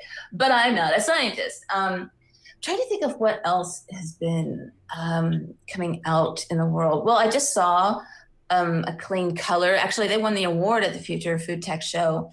They made an entire color portfolio out of mushrooms as well, and a fermentation process. And there's nothing synthetic about it, but it's that bright red that you want, Corey. It is like super duper. Your Fruit Loops are going to be as bright as day. So that's the kind of innovation, but it's going to be 2 years before they can get to market, because they still, they're just getting their first big rounds of funding, and they've got to go through and do all this, research and do the R&D. And so innovation is slow, and the world isn't stopping for any of us. So I don't have all of the answers, and I don't know which tech will win out. But to circle back to what Dr. Greg was saying, is that even in agriculture, we're seeing big tech and big ag companies unite, and that's just going to do more of the same, which gives them all the power to what? That we can trust with our food system to solve the world's food scarcity problems? I think not. I don't think John Deere gives a flying what about the world's scarcity problem. But I don't even know. I don't know how to answer it, because if you stack up all the things that could be wrong or is wrong with our food system, it seems almost too daunting to tackle. But if you break them down one by one, and you pick your battle, go die on that hill. That's what I say. That's fair. Those are the exact question, like the big leap forwards that aren't necessarily profitable yet, but that we need it at scale. I think that's the exact role of government, like in order to, we have, these technologies now, we of microbial fermentation, or, vessels, new, like, using old fermentation tanks from beer breweries and stuff like that, and rehabilitating them and making new stuff. It's literally the same stuff, and you can make that leap and into economy of scale, through government funding and now we're in that space where something's renewable and sustainable, and it's actually profitable.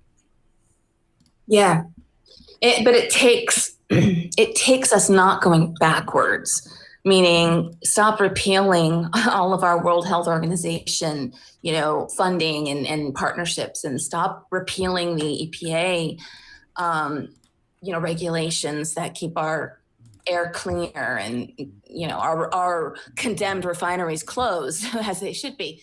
I feel like we're going backwards. Again, I don't want to make this political. I feel like we're sliding backwards, though, and that's so disheartening to see.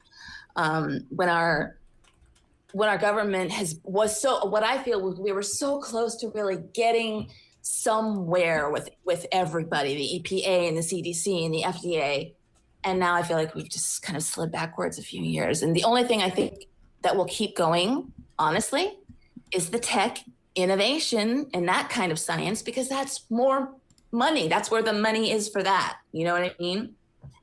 They'll invest in that.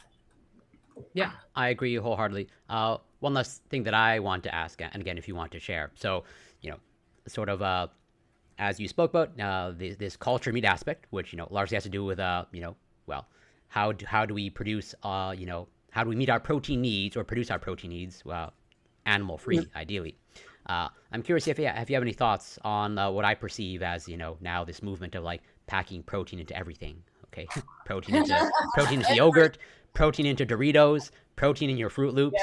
And so it's like people have this issue with like this culture meat, but yeah, pack all the synthetic protein into every single product that I put in my mouth now moving forward.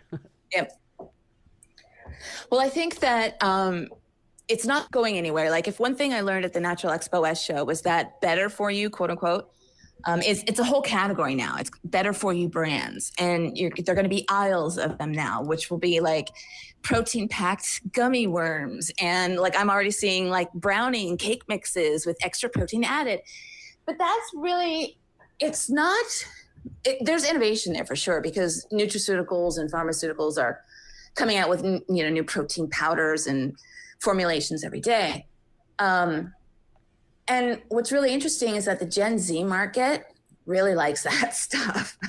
To them, it's sort of like, okay, how can I still eat my sweets and feel like I'm being healthy? Right. But let's be very careful not to have them fall for the same marketing that we fell for, I agree.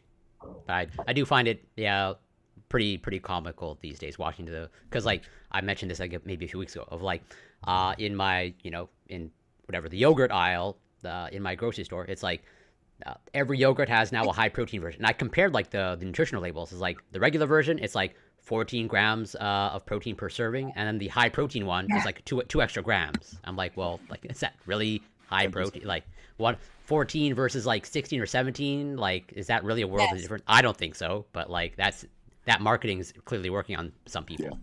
Well, so go ahead. I'm sorry. Well, so I was just wondering,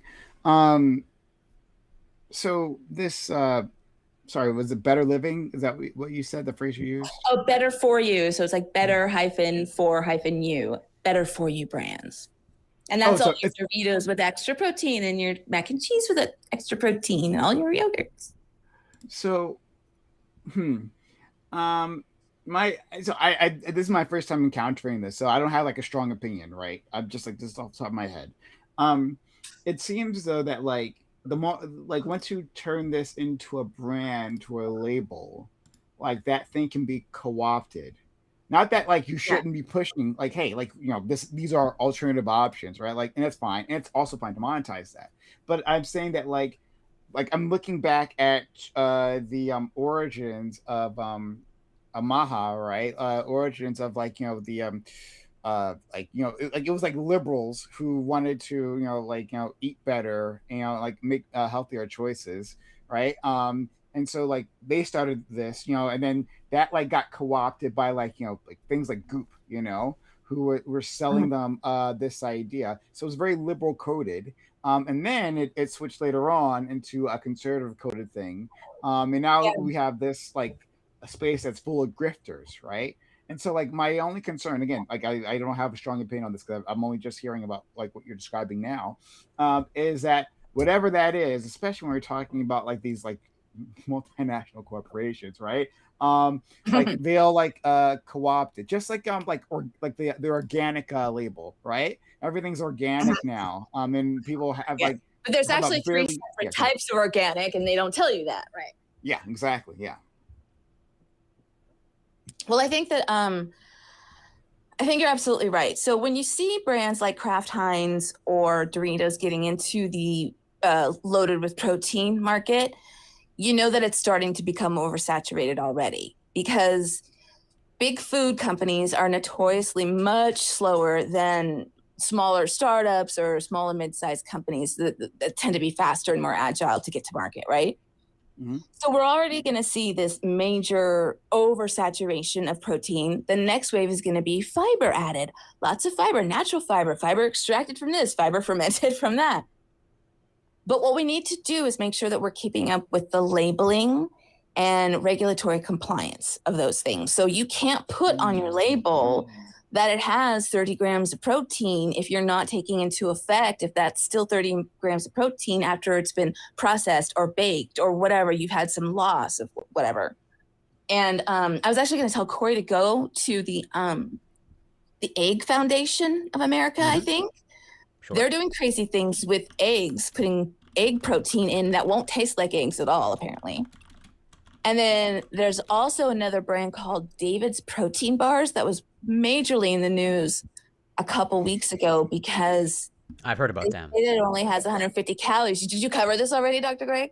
I don't think you covered it, but yeah. I know it's making the rounds in terms of some of the claims or the bars did not live up to the hype. Yeah. And they're apparently, what they're using is kind of a derivative of, Dr. Greg, help me out. It's the one like that Ally was in the 90s where it was the orange, like it's on the tip of my tongue. It starts with an O, but like the Lay's potato chips had it, and it would Olestra? Yes, Olestra. It's like a derivative of that. And so the question becomes, has this new formulation of that been tested enough? Because Olestra got pulled from the market because of its side effects. That was pretty notorious and caused lots of issues. So that's what we're working with, is like, how many loopholes are we giving science and innovation to kind of slip in like this when it's like a derivative of a known brand or compound or something like that. Interesting. What I can say is I definitely do not want any 30 grams of fiber in any food product that I consume. Okay. Metamucil's just fine. We're gonna we need to build out our bathroom infrastructure then if we're gonna move down that road. So you're saying that the path here is with like a strict regulation, or maybe like a not necessarily even regulation, but like a certification process, so that like before you can actually like put this label on it, right? You have to pass some sort of test, maybe some sort of third-party organization coming in and saying this fits the definition. Well, a certification would be different from regulatory compliance in labeling. So labeling just means like you can't say that this is sugar-free if it's not sugar-free. And you can't put no sugar added if there's even like a fructose fruit syrup added, something like that. There's just all these labeling laws. And this is really the only way that more regulations work, because big surprise, big companies, big corporations, big food wants less regulations because it gives them the freedom to do whatever they want. But in a food system, I don't think that flies. The way that this stuff can be regulated faster is by laws or guidelines put on packaging, so that if you claim something that your product doesn't do, that's going to open you up to a class action lawsuit, just like David's Protein Bars. So we don't know if David is lying or not, or what this, new ingredient will do. We'll wait for the courts to deal with that. But that's how you get brands to comply a lot faster with regulations, is by saying you don't want to open yourself up to a class action lawsuit by doing that, by putting something in there that may not be regulated, or by omitting it from your label when you want to put it in there. That makes sense. Yeah. I'd love to talk with you in the future sometime about this, like, or whatever. Great. Nobody ever listens to me when I talk about this. No, this is fantastic. Yeah, we appreciate the level of expertise. At least for me, it's a place that I'm lacking. And so, like, getting a chance to hear someone who knows what they're talking about is always pleasurable. You came to the right place. You want to be able to pontificate on something that you actually know about. Yeah. And guys, I love the show, Dr. Greg. I think you're doing great work. And yeah, call me on anytime. I'd be happy to join. Okay. Yeah. Friday nights is usually like our expert panel, and then where we have the other nights are like debates, and I'm having like randoms up and all that stuff. This is just for like experts prefer trying to like have a more elevated, well-informed discussion, trying to like educate and then also like talk about cool stuff that's happening. So this is awesome. Thanks, guys. You guys have a wonderful weekend. Okay. All right. You too. Pleasure. Thank you. Bye. Bye. Bye, guys. All right. That was awesome. Yeah. Fantastic. Thank you, Emma. Thank you for saying that. That's the best nutrition live I've ever seen. Yeah, dude. Make sure. Hopefully, she's still in chat. Can you say hi in chat, and I'll pin your comments so that people can follow you. I'm sorry. I should have told people to follow you before and gave you like a sign off. I'm sorry, but thank you for hanging out. That was awesome. Chef Kelly, there we go. Boom. Pin comment, guys. Follow Chef Kelly, please. All right. Well, we had an interesting development in ACIP, the basically the vaccine board that went through and without any type of scientific due diligence or any study. If you remember, they just went through and were just like, it feels bad that we should have vaccines. And basically a judge reversed it in a severe blow. This is from the New York Times, the first two paragraphs. In a severe blow to the Trump administration's health agenda, a federal judge in Massachusetts on Monday blocked the government from implementing a series of decisions on vaccines made over the last year by the HHS Secretary Robert F. Kennedy. The ruling also reversed, at least from the time being, all decisions made by the panelists that Mr. Kennedy appointed to the Advisory Committee for Immunization Practices, which is ACIP, which makes recommendations on vaccines that Americans should take. The court decision will prevent the committee from meeting later this week, as it was scheduled to do.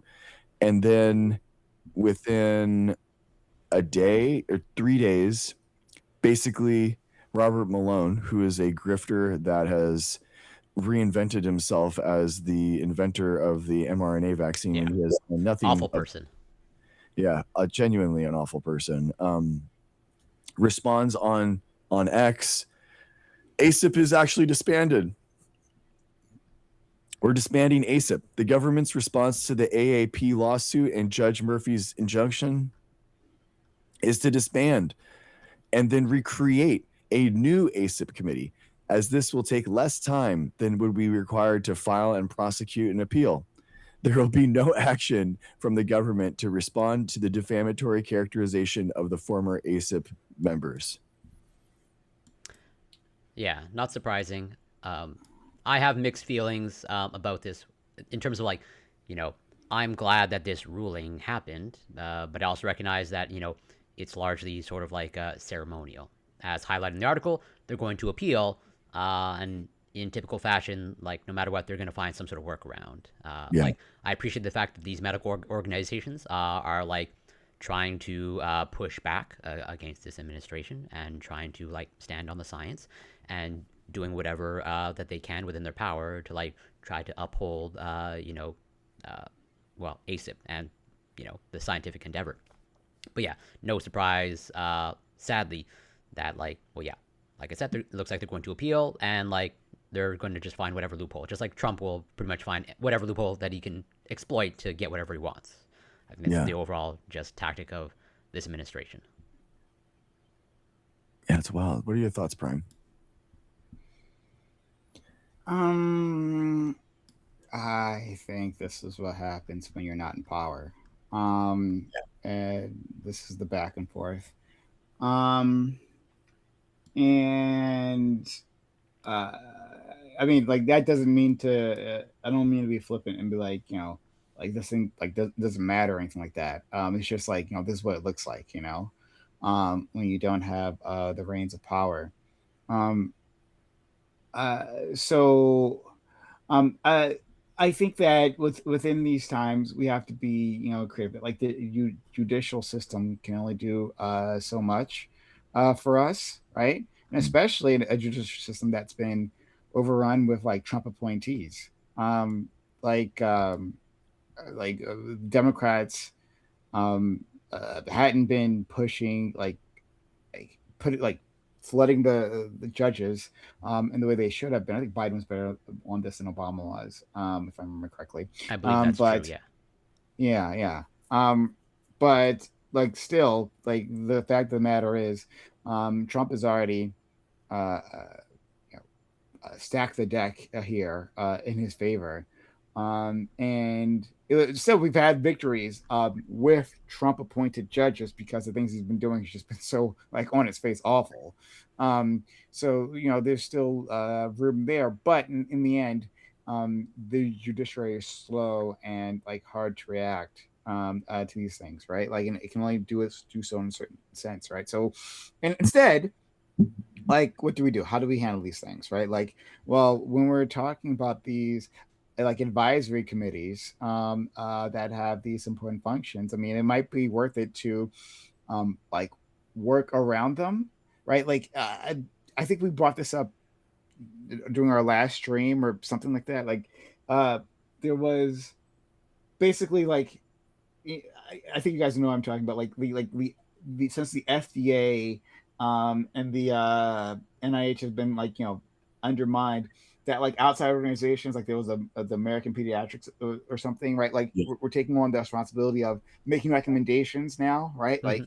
Like so like things like that, right? Like understanding that the government is now literally hostile to like science and scientific advice, and just saying, okay, we don't like this thing that we took for granted for all these years, we can't now, right? And let's start like creating organizations, creating workflows that like size up and marginalize the government, at least for now. But honestly, I think it's best to have some sort of parallel track, right? That's more in the hands of people like actually doing the science, right, rather than like the under the winds of politics, right? So yeah, I largely agree with you. So sorry, Greg, go for it. No, go. I was just gonna say. I just said, does that make sense? Yeah. Yeah. So, but then just clarify. It's like, and I agree with the overall sentiment of like, hopefully other institutions, credible institutions, like you said, and as involved in the lawsuit, the American Medical Association, the American Academy of Pediatrics, let's say, take up the mantle, and like, but are you sort of also maybe of the opinion of like this lawsuit should not have been like taken up in the first place, and we should just focus our efforts like elsewhere, or like, do you view this lawsuit as like a waste of time type of thing? No, I mean you got to like fire all cylinders, right? Okay, yeah. Yeah. So I think you have to fire you everything go first. you have. You have to fire everything that you have, but also honestly, my first reaction was scared, and I was like, oh no, because what happened the last time that this went up to SCOTUS, the district court judge blocked the president's action.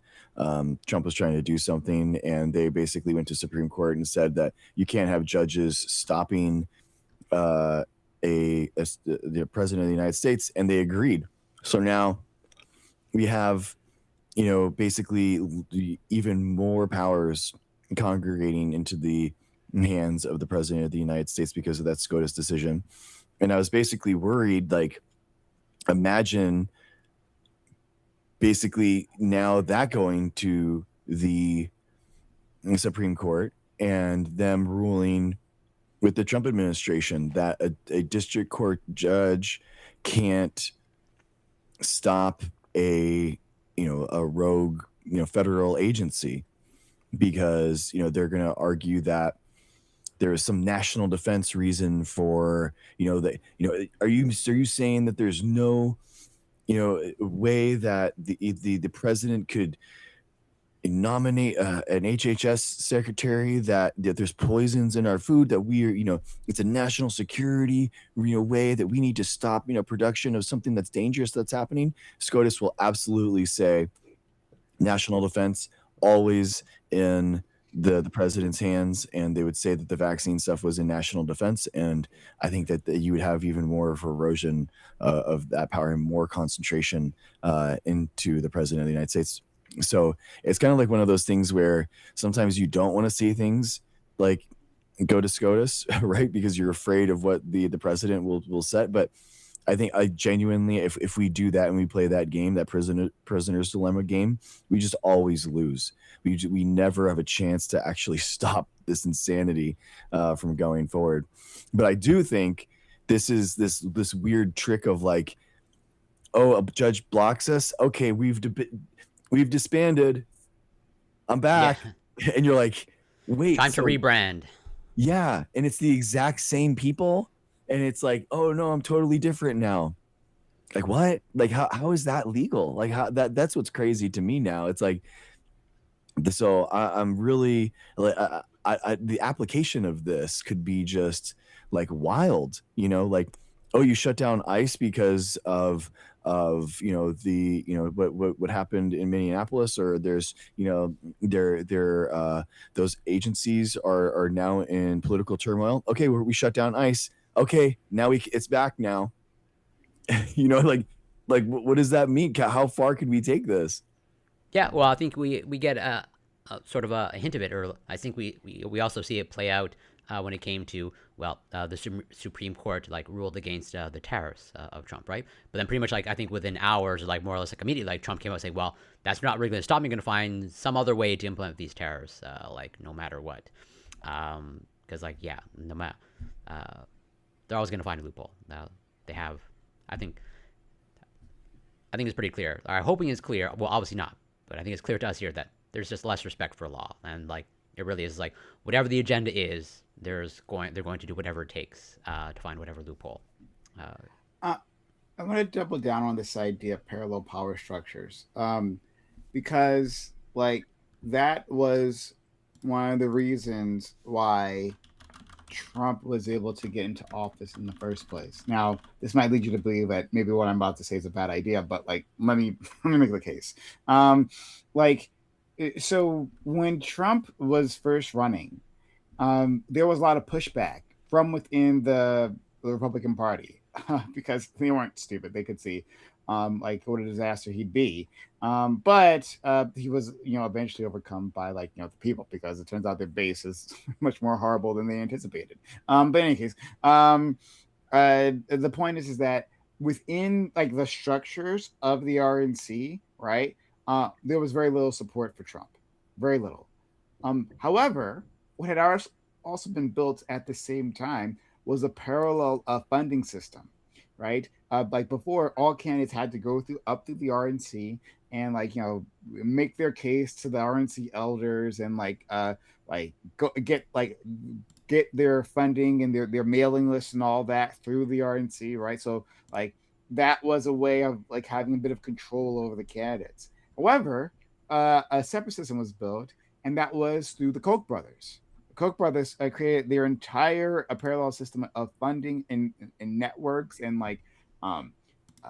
advertising and what have you, right? They had an entire different system, and they thought or I'm not sure if the other Koch was still alive at the time, but one of them thought, the network thought that Trump would be a good idea, and so they assisted him in his rise and help legitimize them and all that, right? So he was not accountable to the RNC in the same way. Now, I know that might have not ended badly for what I'm about to say, but the point is that like you can create systems parallel to governmental structures, and those things can have their own legitimacy. There's buy-in, right? There's community buy-in that creates its own legitimacy. And if we build like larger and larger networks, that gives us power, right? What I was talking about before was like billionaires' power, and it's very easy for them to do that. But I think on the other end of this spectrum is that we can do similar things, much harder if we don't have the money that they have, to like put that focused effort in there. But these things are absolutely possible. So yeah, we should be creating like parallel systems. We should be doing organizing outside of it. Like, and organizing always sounds like vague, but like yeah, actually organizing can work, right? You just have to focus in on the area that you're good with. Like our friend Greg, he's organizing right now, right? Like through his website that he was mentioning before, right? Through the tools he's making, right? He's been helping you all, right? His fans, actually use your power, and interfere with both electoral politics and the day-to-day political fights. So you make yourself heard. You guys actually have had action, like or results on that end, right? So again, organizing works. So yeah, building up these parallel institutions, whether they be in terms right now we're talking about science, right, and specifically health, but yeah, like why is it that like the NIH is the only like the biggest source of funding, right? Like the only like real source of funding that scientists really start with, right? Like it's there and maybe some other grants on the side, but like it's the like the NIH, right? Like could there be another path there, right? Another way of providing funding or maybe even just advocating for these different projects, right? Like there might be ways to do these things, but like it will take innovation, it'll take effort, sustained effort, in the way that billionaires can have sustained effort through their money. But it's not impossible. It's been done before. No, I agree with you. Not impossible. And in that vein, although this is not necessarily an optimistic story, but yeah, there was a story in the New York Times about how, well, pretty much they were covering a case like as we've covered here, like a lot of NIH funding has been cut, and a lot of actual researchers from many institutions, they've had their funding cut. And in the New York Times piece, they were covering this specific case of like a researcher, an aging researcher at Harvard.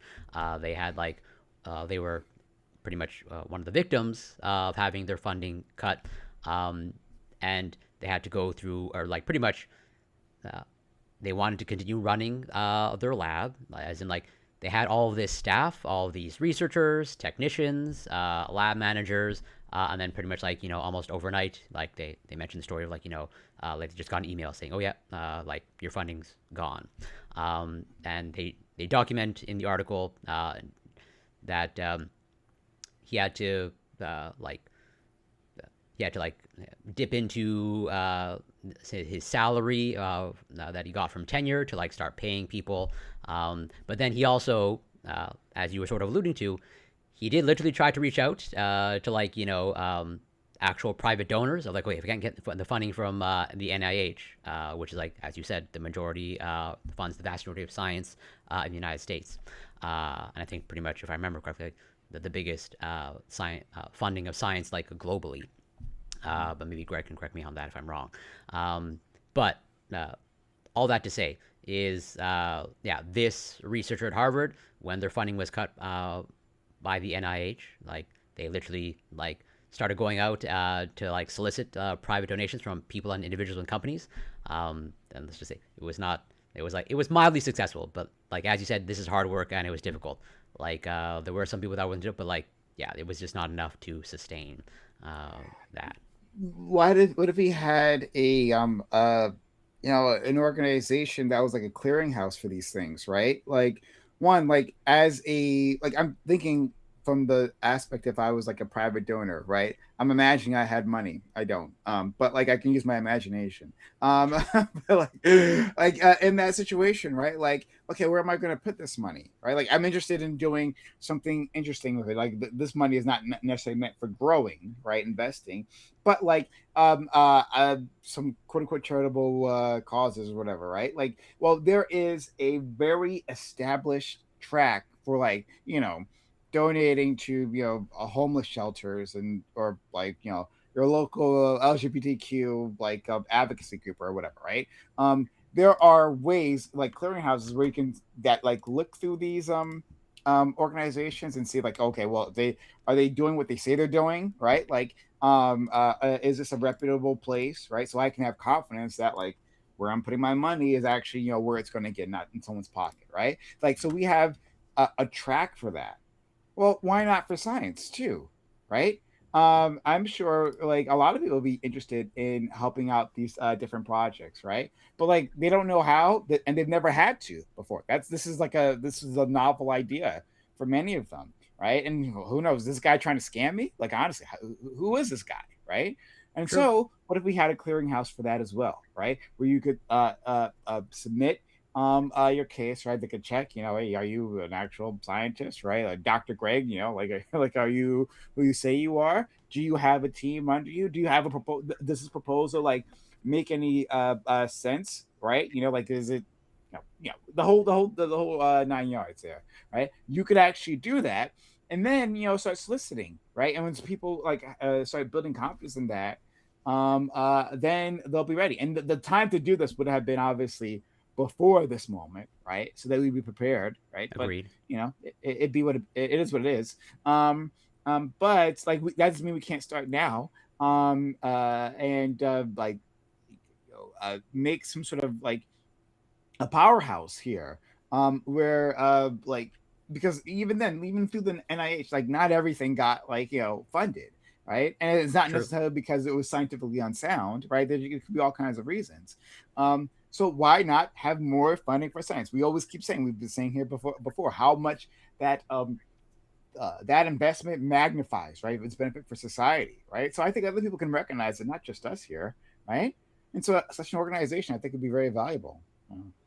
Yeah, I agree. You definitely need to. I mean, basically, the process in order to give money through an NSF grant or an NIH grant that's like an R1 grant that's like the one that's funded at Harvard or something like that. The process is the administration puts out a pool of money and says that this is what we're going to do. We're cancer moonshot, which is what like Biden did, for example. So we're going to put $10 billion, for this. And then that money is basically allocated in subpools. So in order for us to impact cancer, we're going to have, a $10 million prize pool for machine learning algorithms in order to do this. Or we're going to have, molecular methods in order to attack cancer cells. And then, so there's pools of money that are basically allocated. And then those are the grant pools. And then basically the professors kind of like submit proposals in order to get money from those pools. So, and then other professors, so their peers would like look at these grant proposals. They're all anonymized, so that they're not, so people from like Harvard just aren't getting everything basically. And that is a huge problem.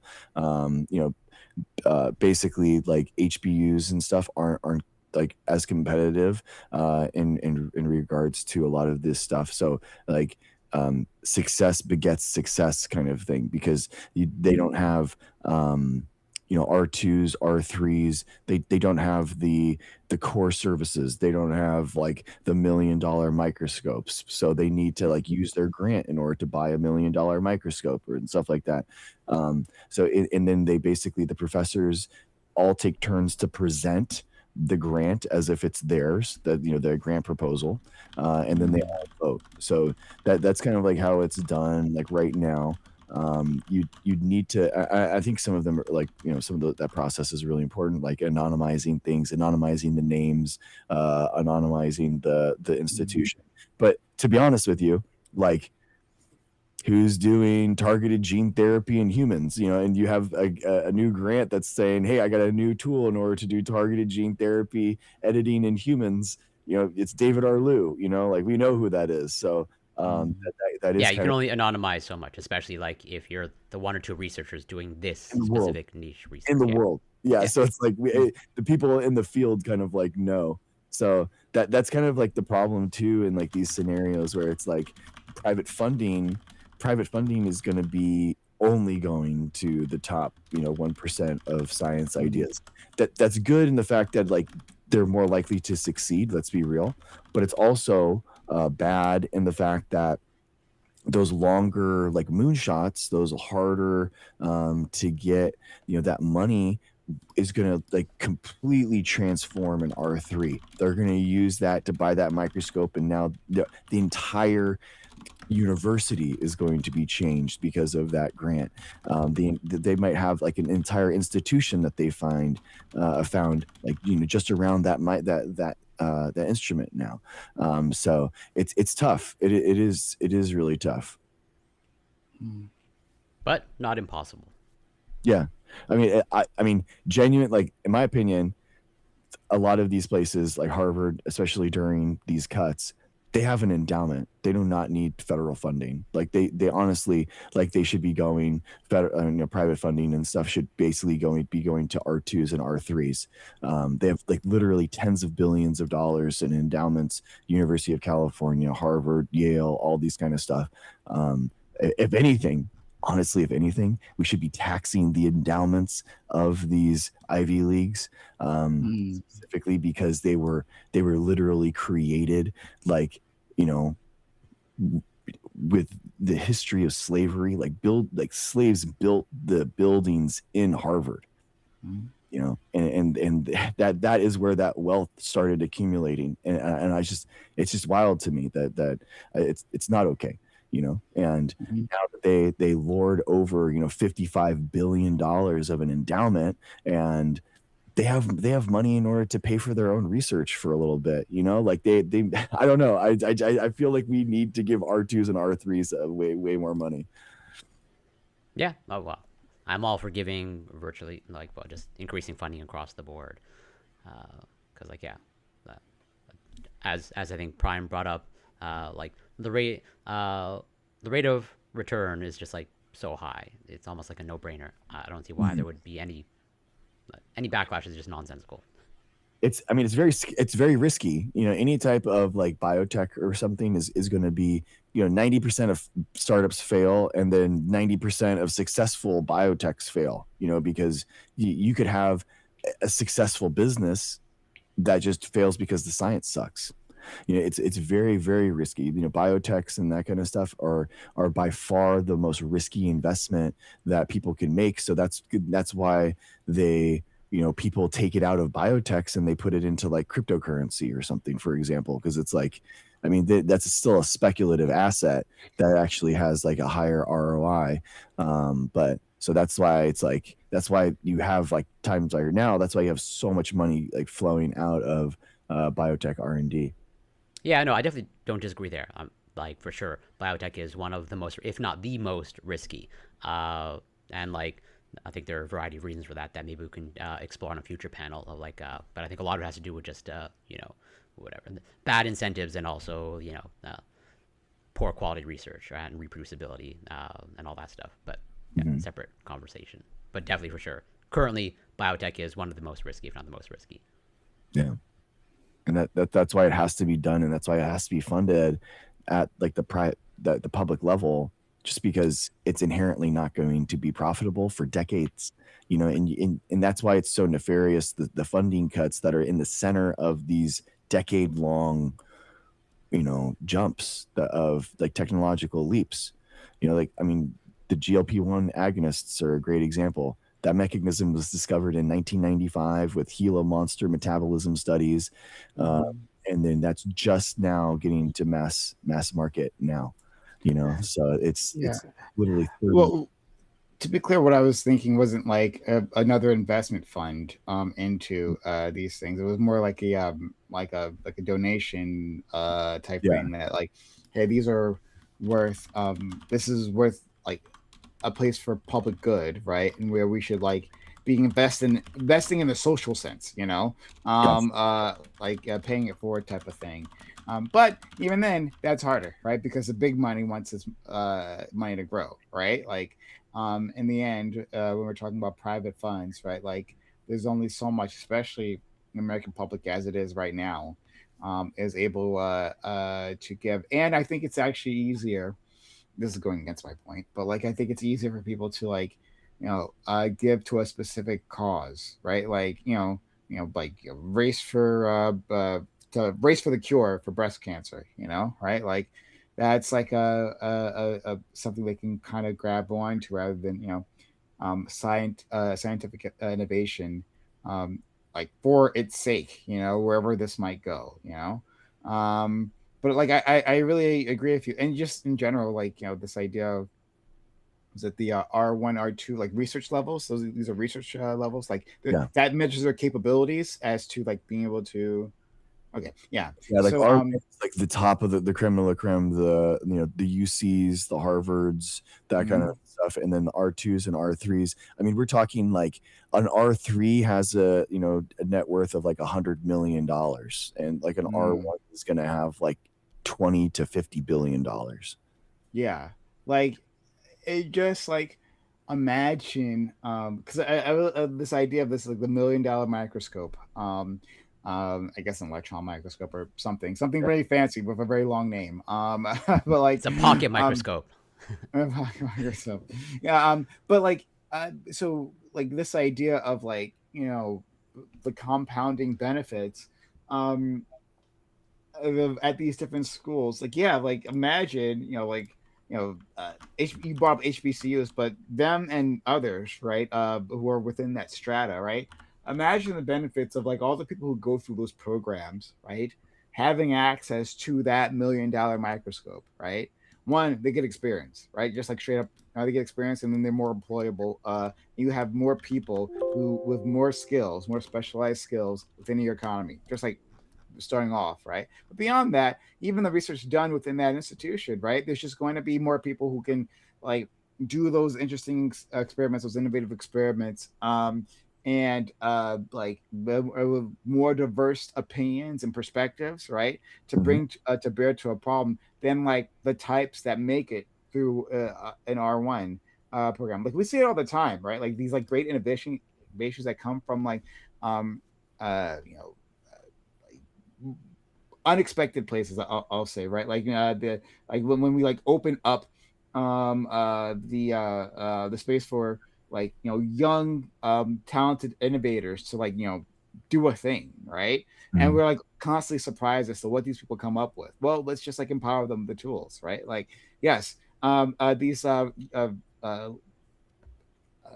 less resource school, I'll say, right? Like just because they're blessed resource doesn't mean those kids that are coming out there or coming through there are any less valuable, right? Like they're like a human capital. We should be investing in them like all the way. And it's just for like I don't know, like 5 days of our current war. Like imagine how much we should be investing into our wait, schools. correction, excursion, not a war, excursion. Excursion, excuse me. Yes. But I do think, Prime, like a good source for your funding that you're talking about are states.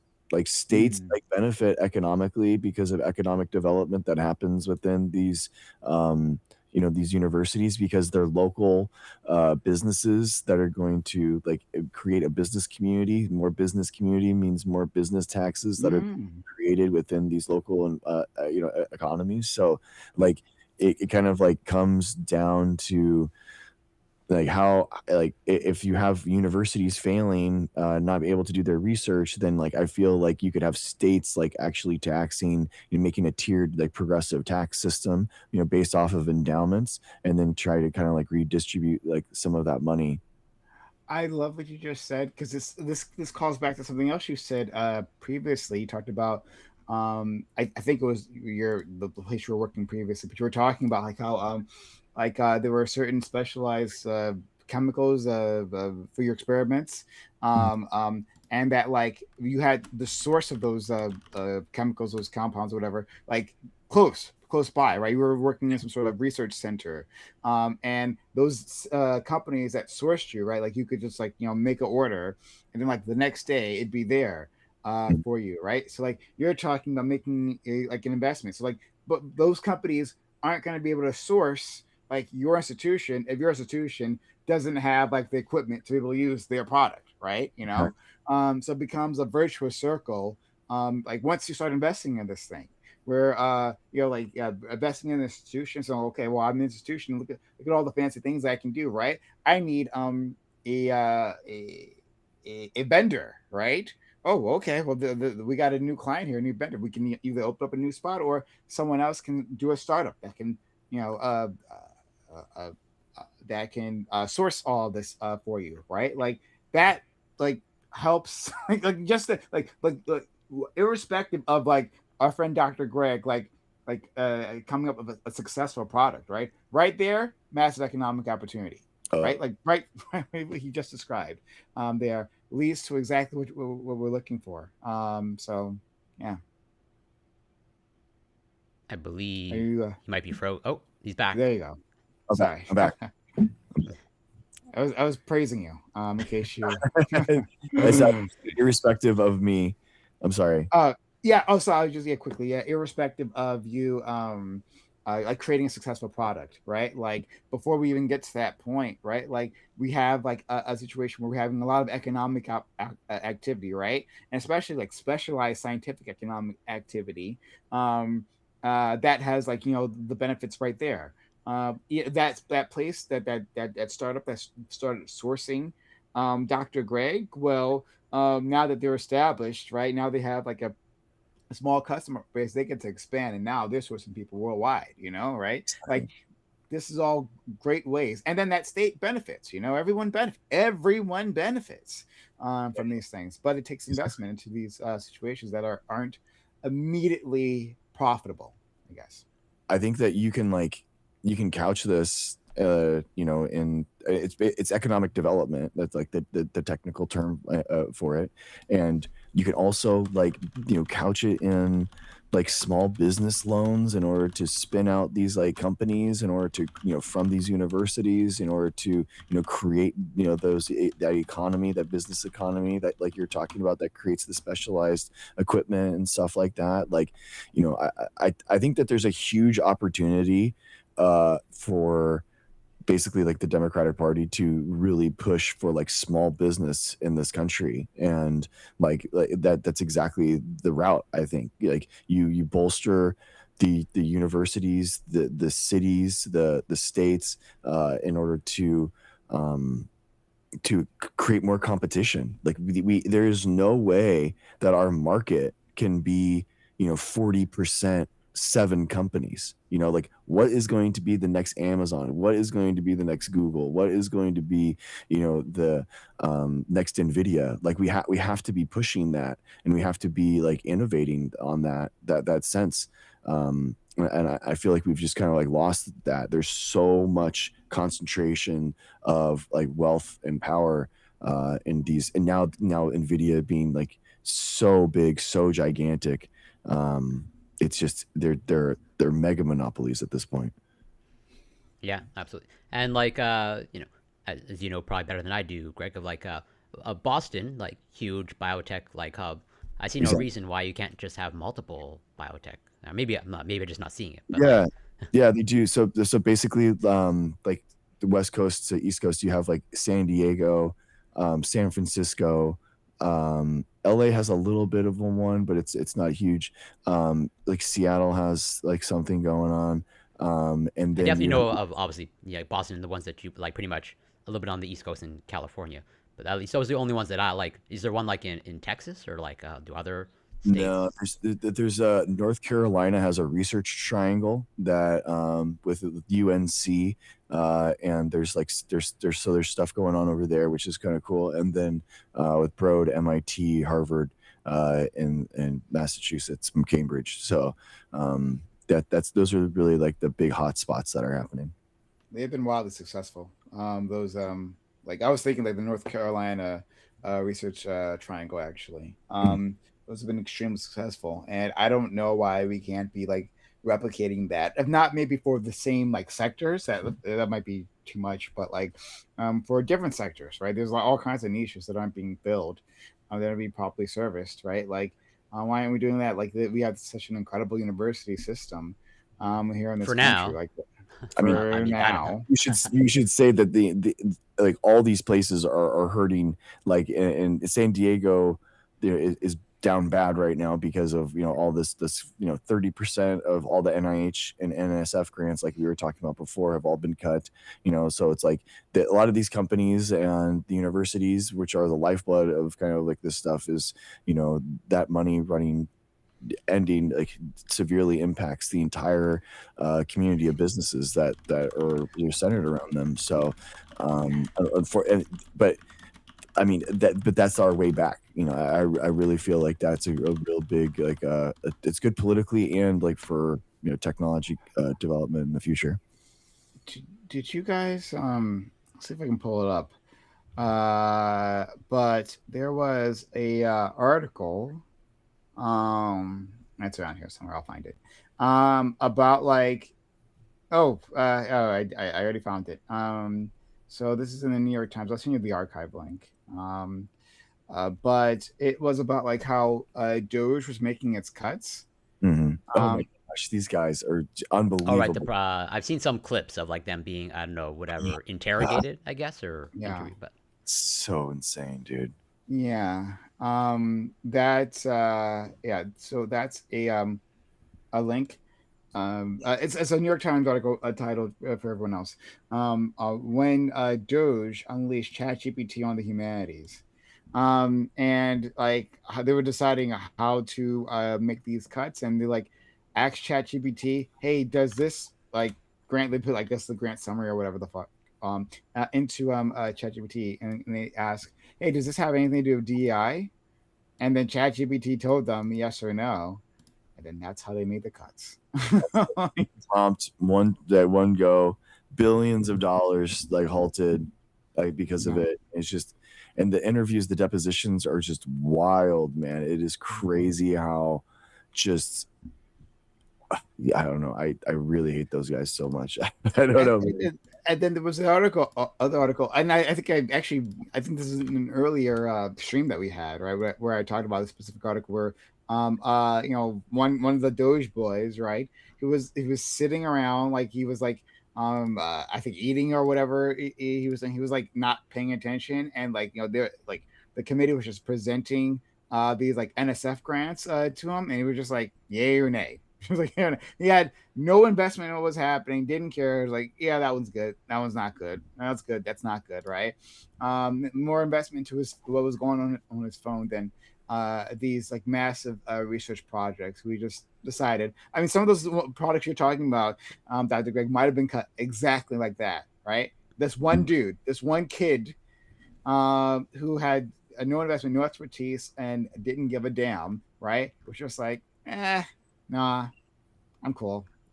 Cut it. DEI was. That was the craziest part of that deposition. They're like, can you give us your definition of DEI? And he was like, it was whatever was on the executive order. And he was like, yeah, but like right now, do you have an understanding of DEI? And he's like, yeah. And he's like, okay, then what's your understanding of DEI right now? And he was like, whatever it was on the paper. And it's like, dude, you don't even understand. Like, I think he did. No, I think he was hiding his pile of. I think he does have a definition, but he knows it sounds so bad, right? Yeah.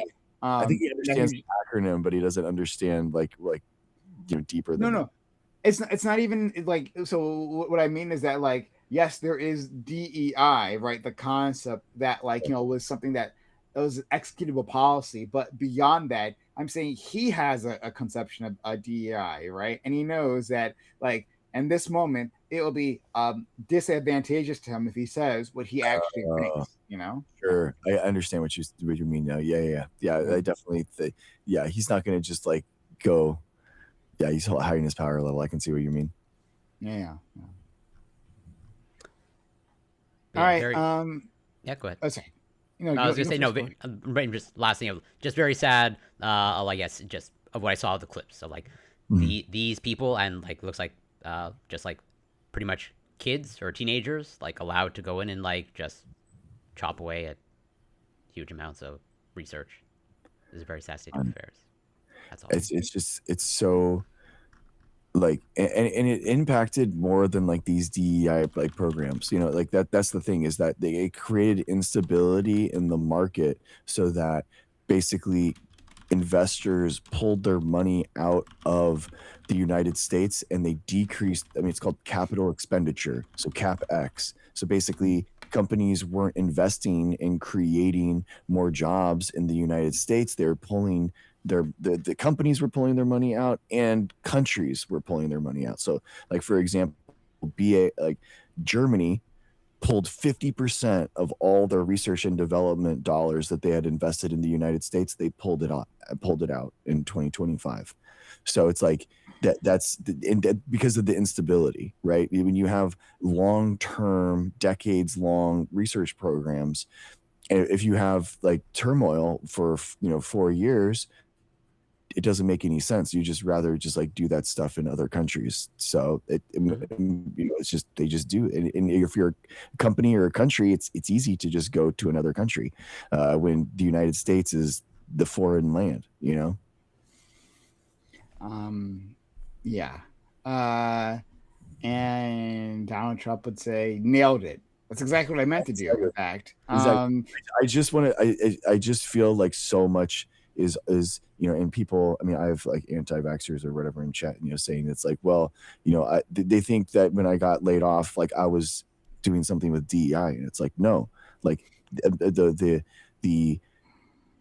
point is that like science outside of these things that you would love, cancer medicines, like other, huge things like that, always,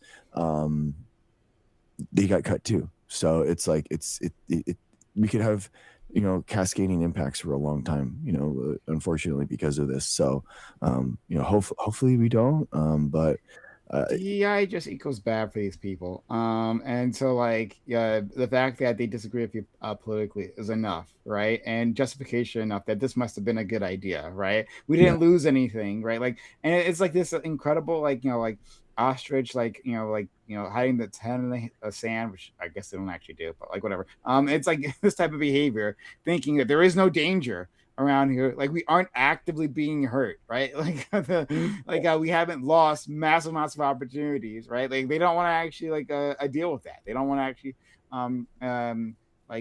understand that the person they voted for, right, the policies that they thought were going to be so positive, have like dealt a massive economic, political blow that we are going to be feeling for decades. Premise frozen for me. Decades.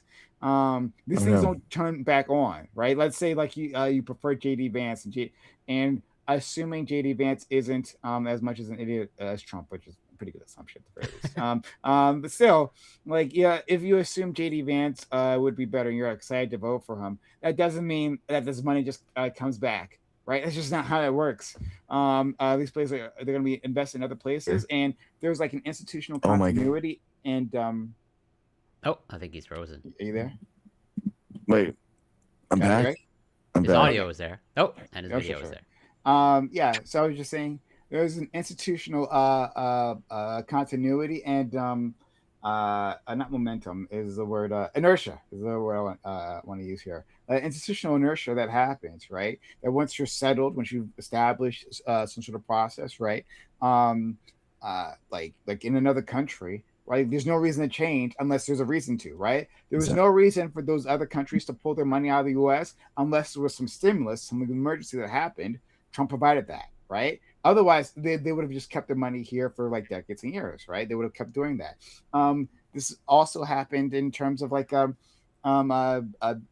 countries using American technology, right? Like we Trump and Biden were like banning like Chinese corporations from using American technologies, right? We were putting those prohibitions in place. There's another word for this. I'm blanking right now. But in any case, right? We were denying them the ability, and so these companies, which would otherwise, even though like they're part of a rival nation, right? Still, these were just companies doing business, and they wanted to continue doing business. And the easiest way to do business, right, is to use Microsoft Word. But we cut them off. We provided the stimulus for them to change, right? And so they did. And so as they created their own networks, their own programs, right? They gave their Chinese counterparts now an opportunity. They took it, and now we've created our own rivals. We've created our own rivals there who will come back later on and compete with us, just like we saw with the cars, right? Will come back and compete with us and maybe outcompete us. That's already set in motion, right? There's no turning back. It doesn't. You can't just reverse that. Exactly. I agree. Well, I think my pneumonia is catching up with me. I got a wicked case of the pneumonia right now, guys. So, but I guess you could like closing thoughts, outros, whatever you guys want. Yeah, Prime can start if they wish to. I guess I said everything I was going to say. But thanks for having me here. Hey, come follow me at Twitch .tv or youtube.com, kick.com, and TikTok, Prime Kai, PRIMECAYES. Love to have you. Thought I was fun to listen to. Do debates. Yeah. And it's a lot of fun. So yeah, come through. And you can find me on Twitch, CoreyCam84, Twitter, X, YouTube, Instagram, Substack, TikTok. It's Corey Campbell. And if any of the anti-vaxxers want to come back next week and debate DEI, I'd be more than happy to and expose how they probably don't know anything about DEI. But yes. Okay. The challenge is out there. Okay. I like it, dude. All right, guys. And also thank you to Chef Kelly for sharing your expertise. Appreciate you for coming up. That was a cool conversation, and we'll have to talk to her again. She's and check out her page. It was like delicious. It was like so it was so good.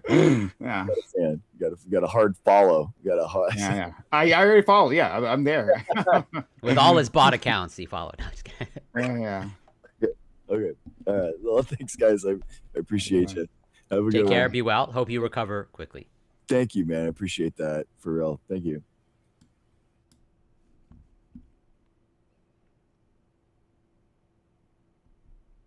Oh, 1 second.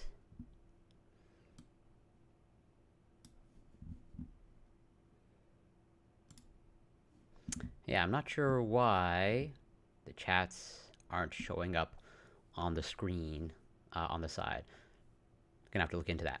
But yeah, that's it for this week. So we missed last week because, well, it was the birthday of one of Greg's children. So understandably, they want to celebrate as opposed to having the panel, which is totally valid, and that should be the priority.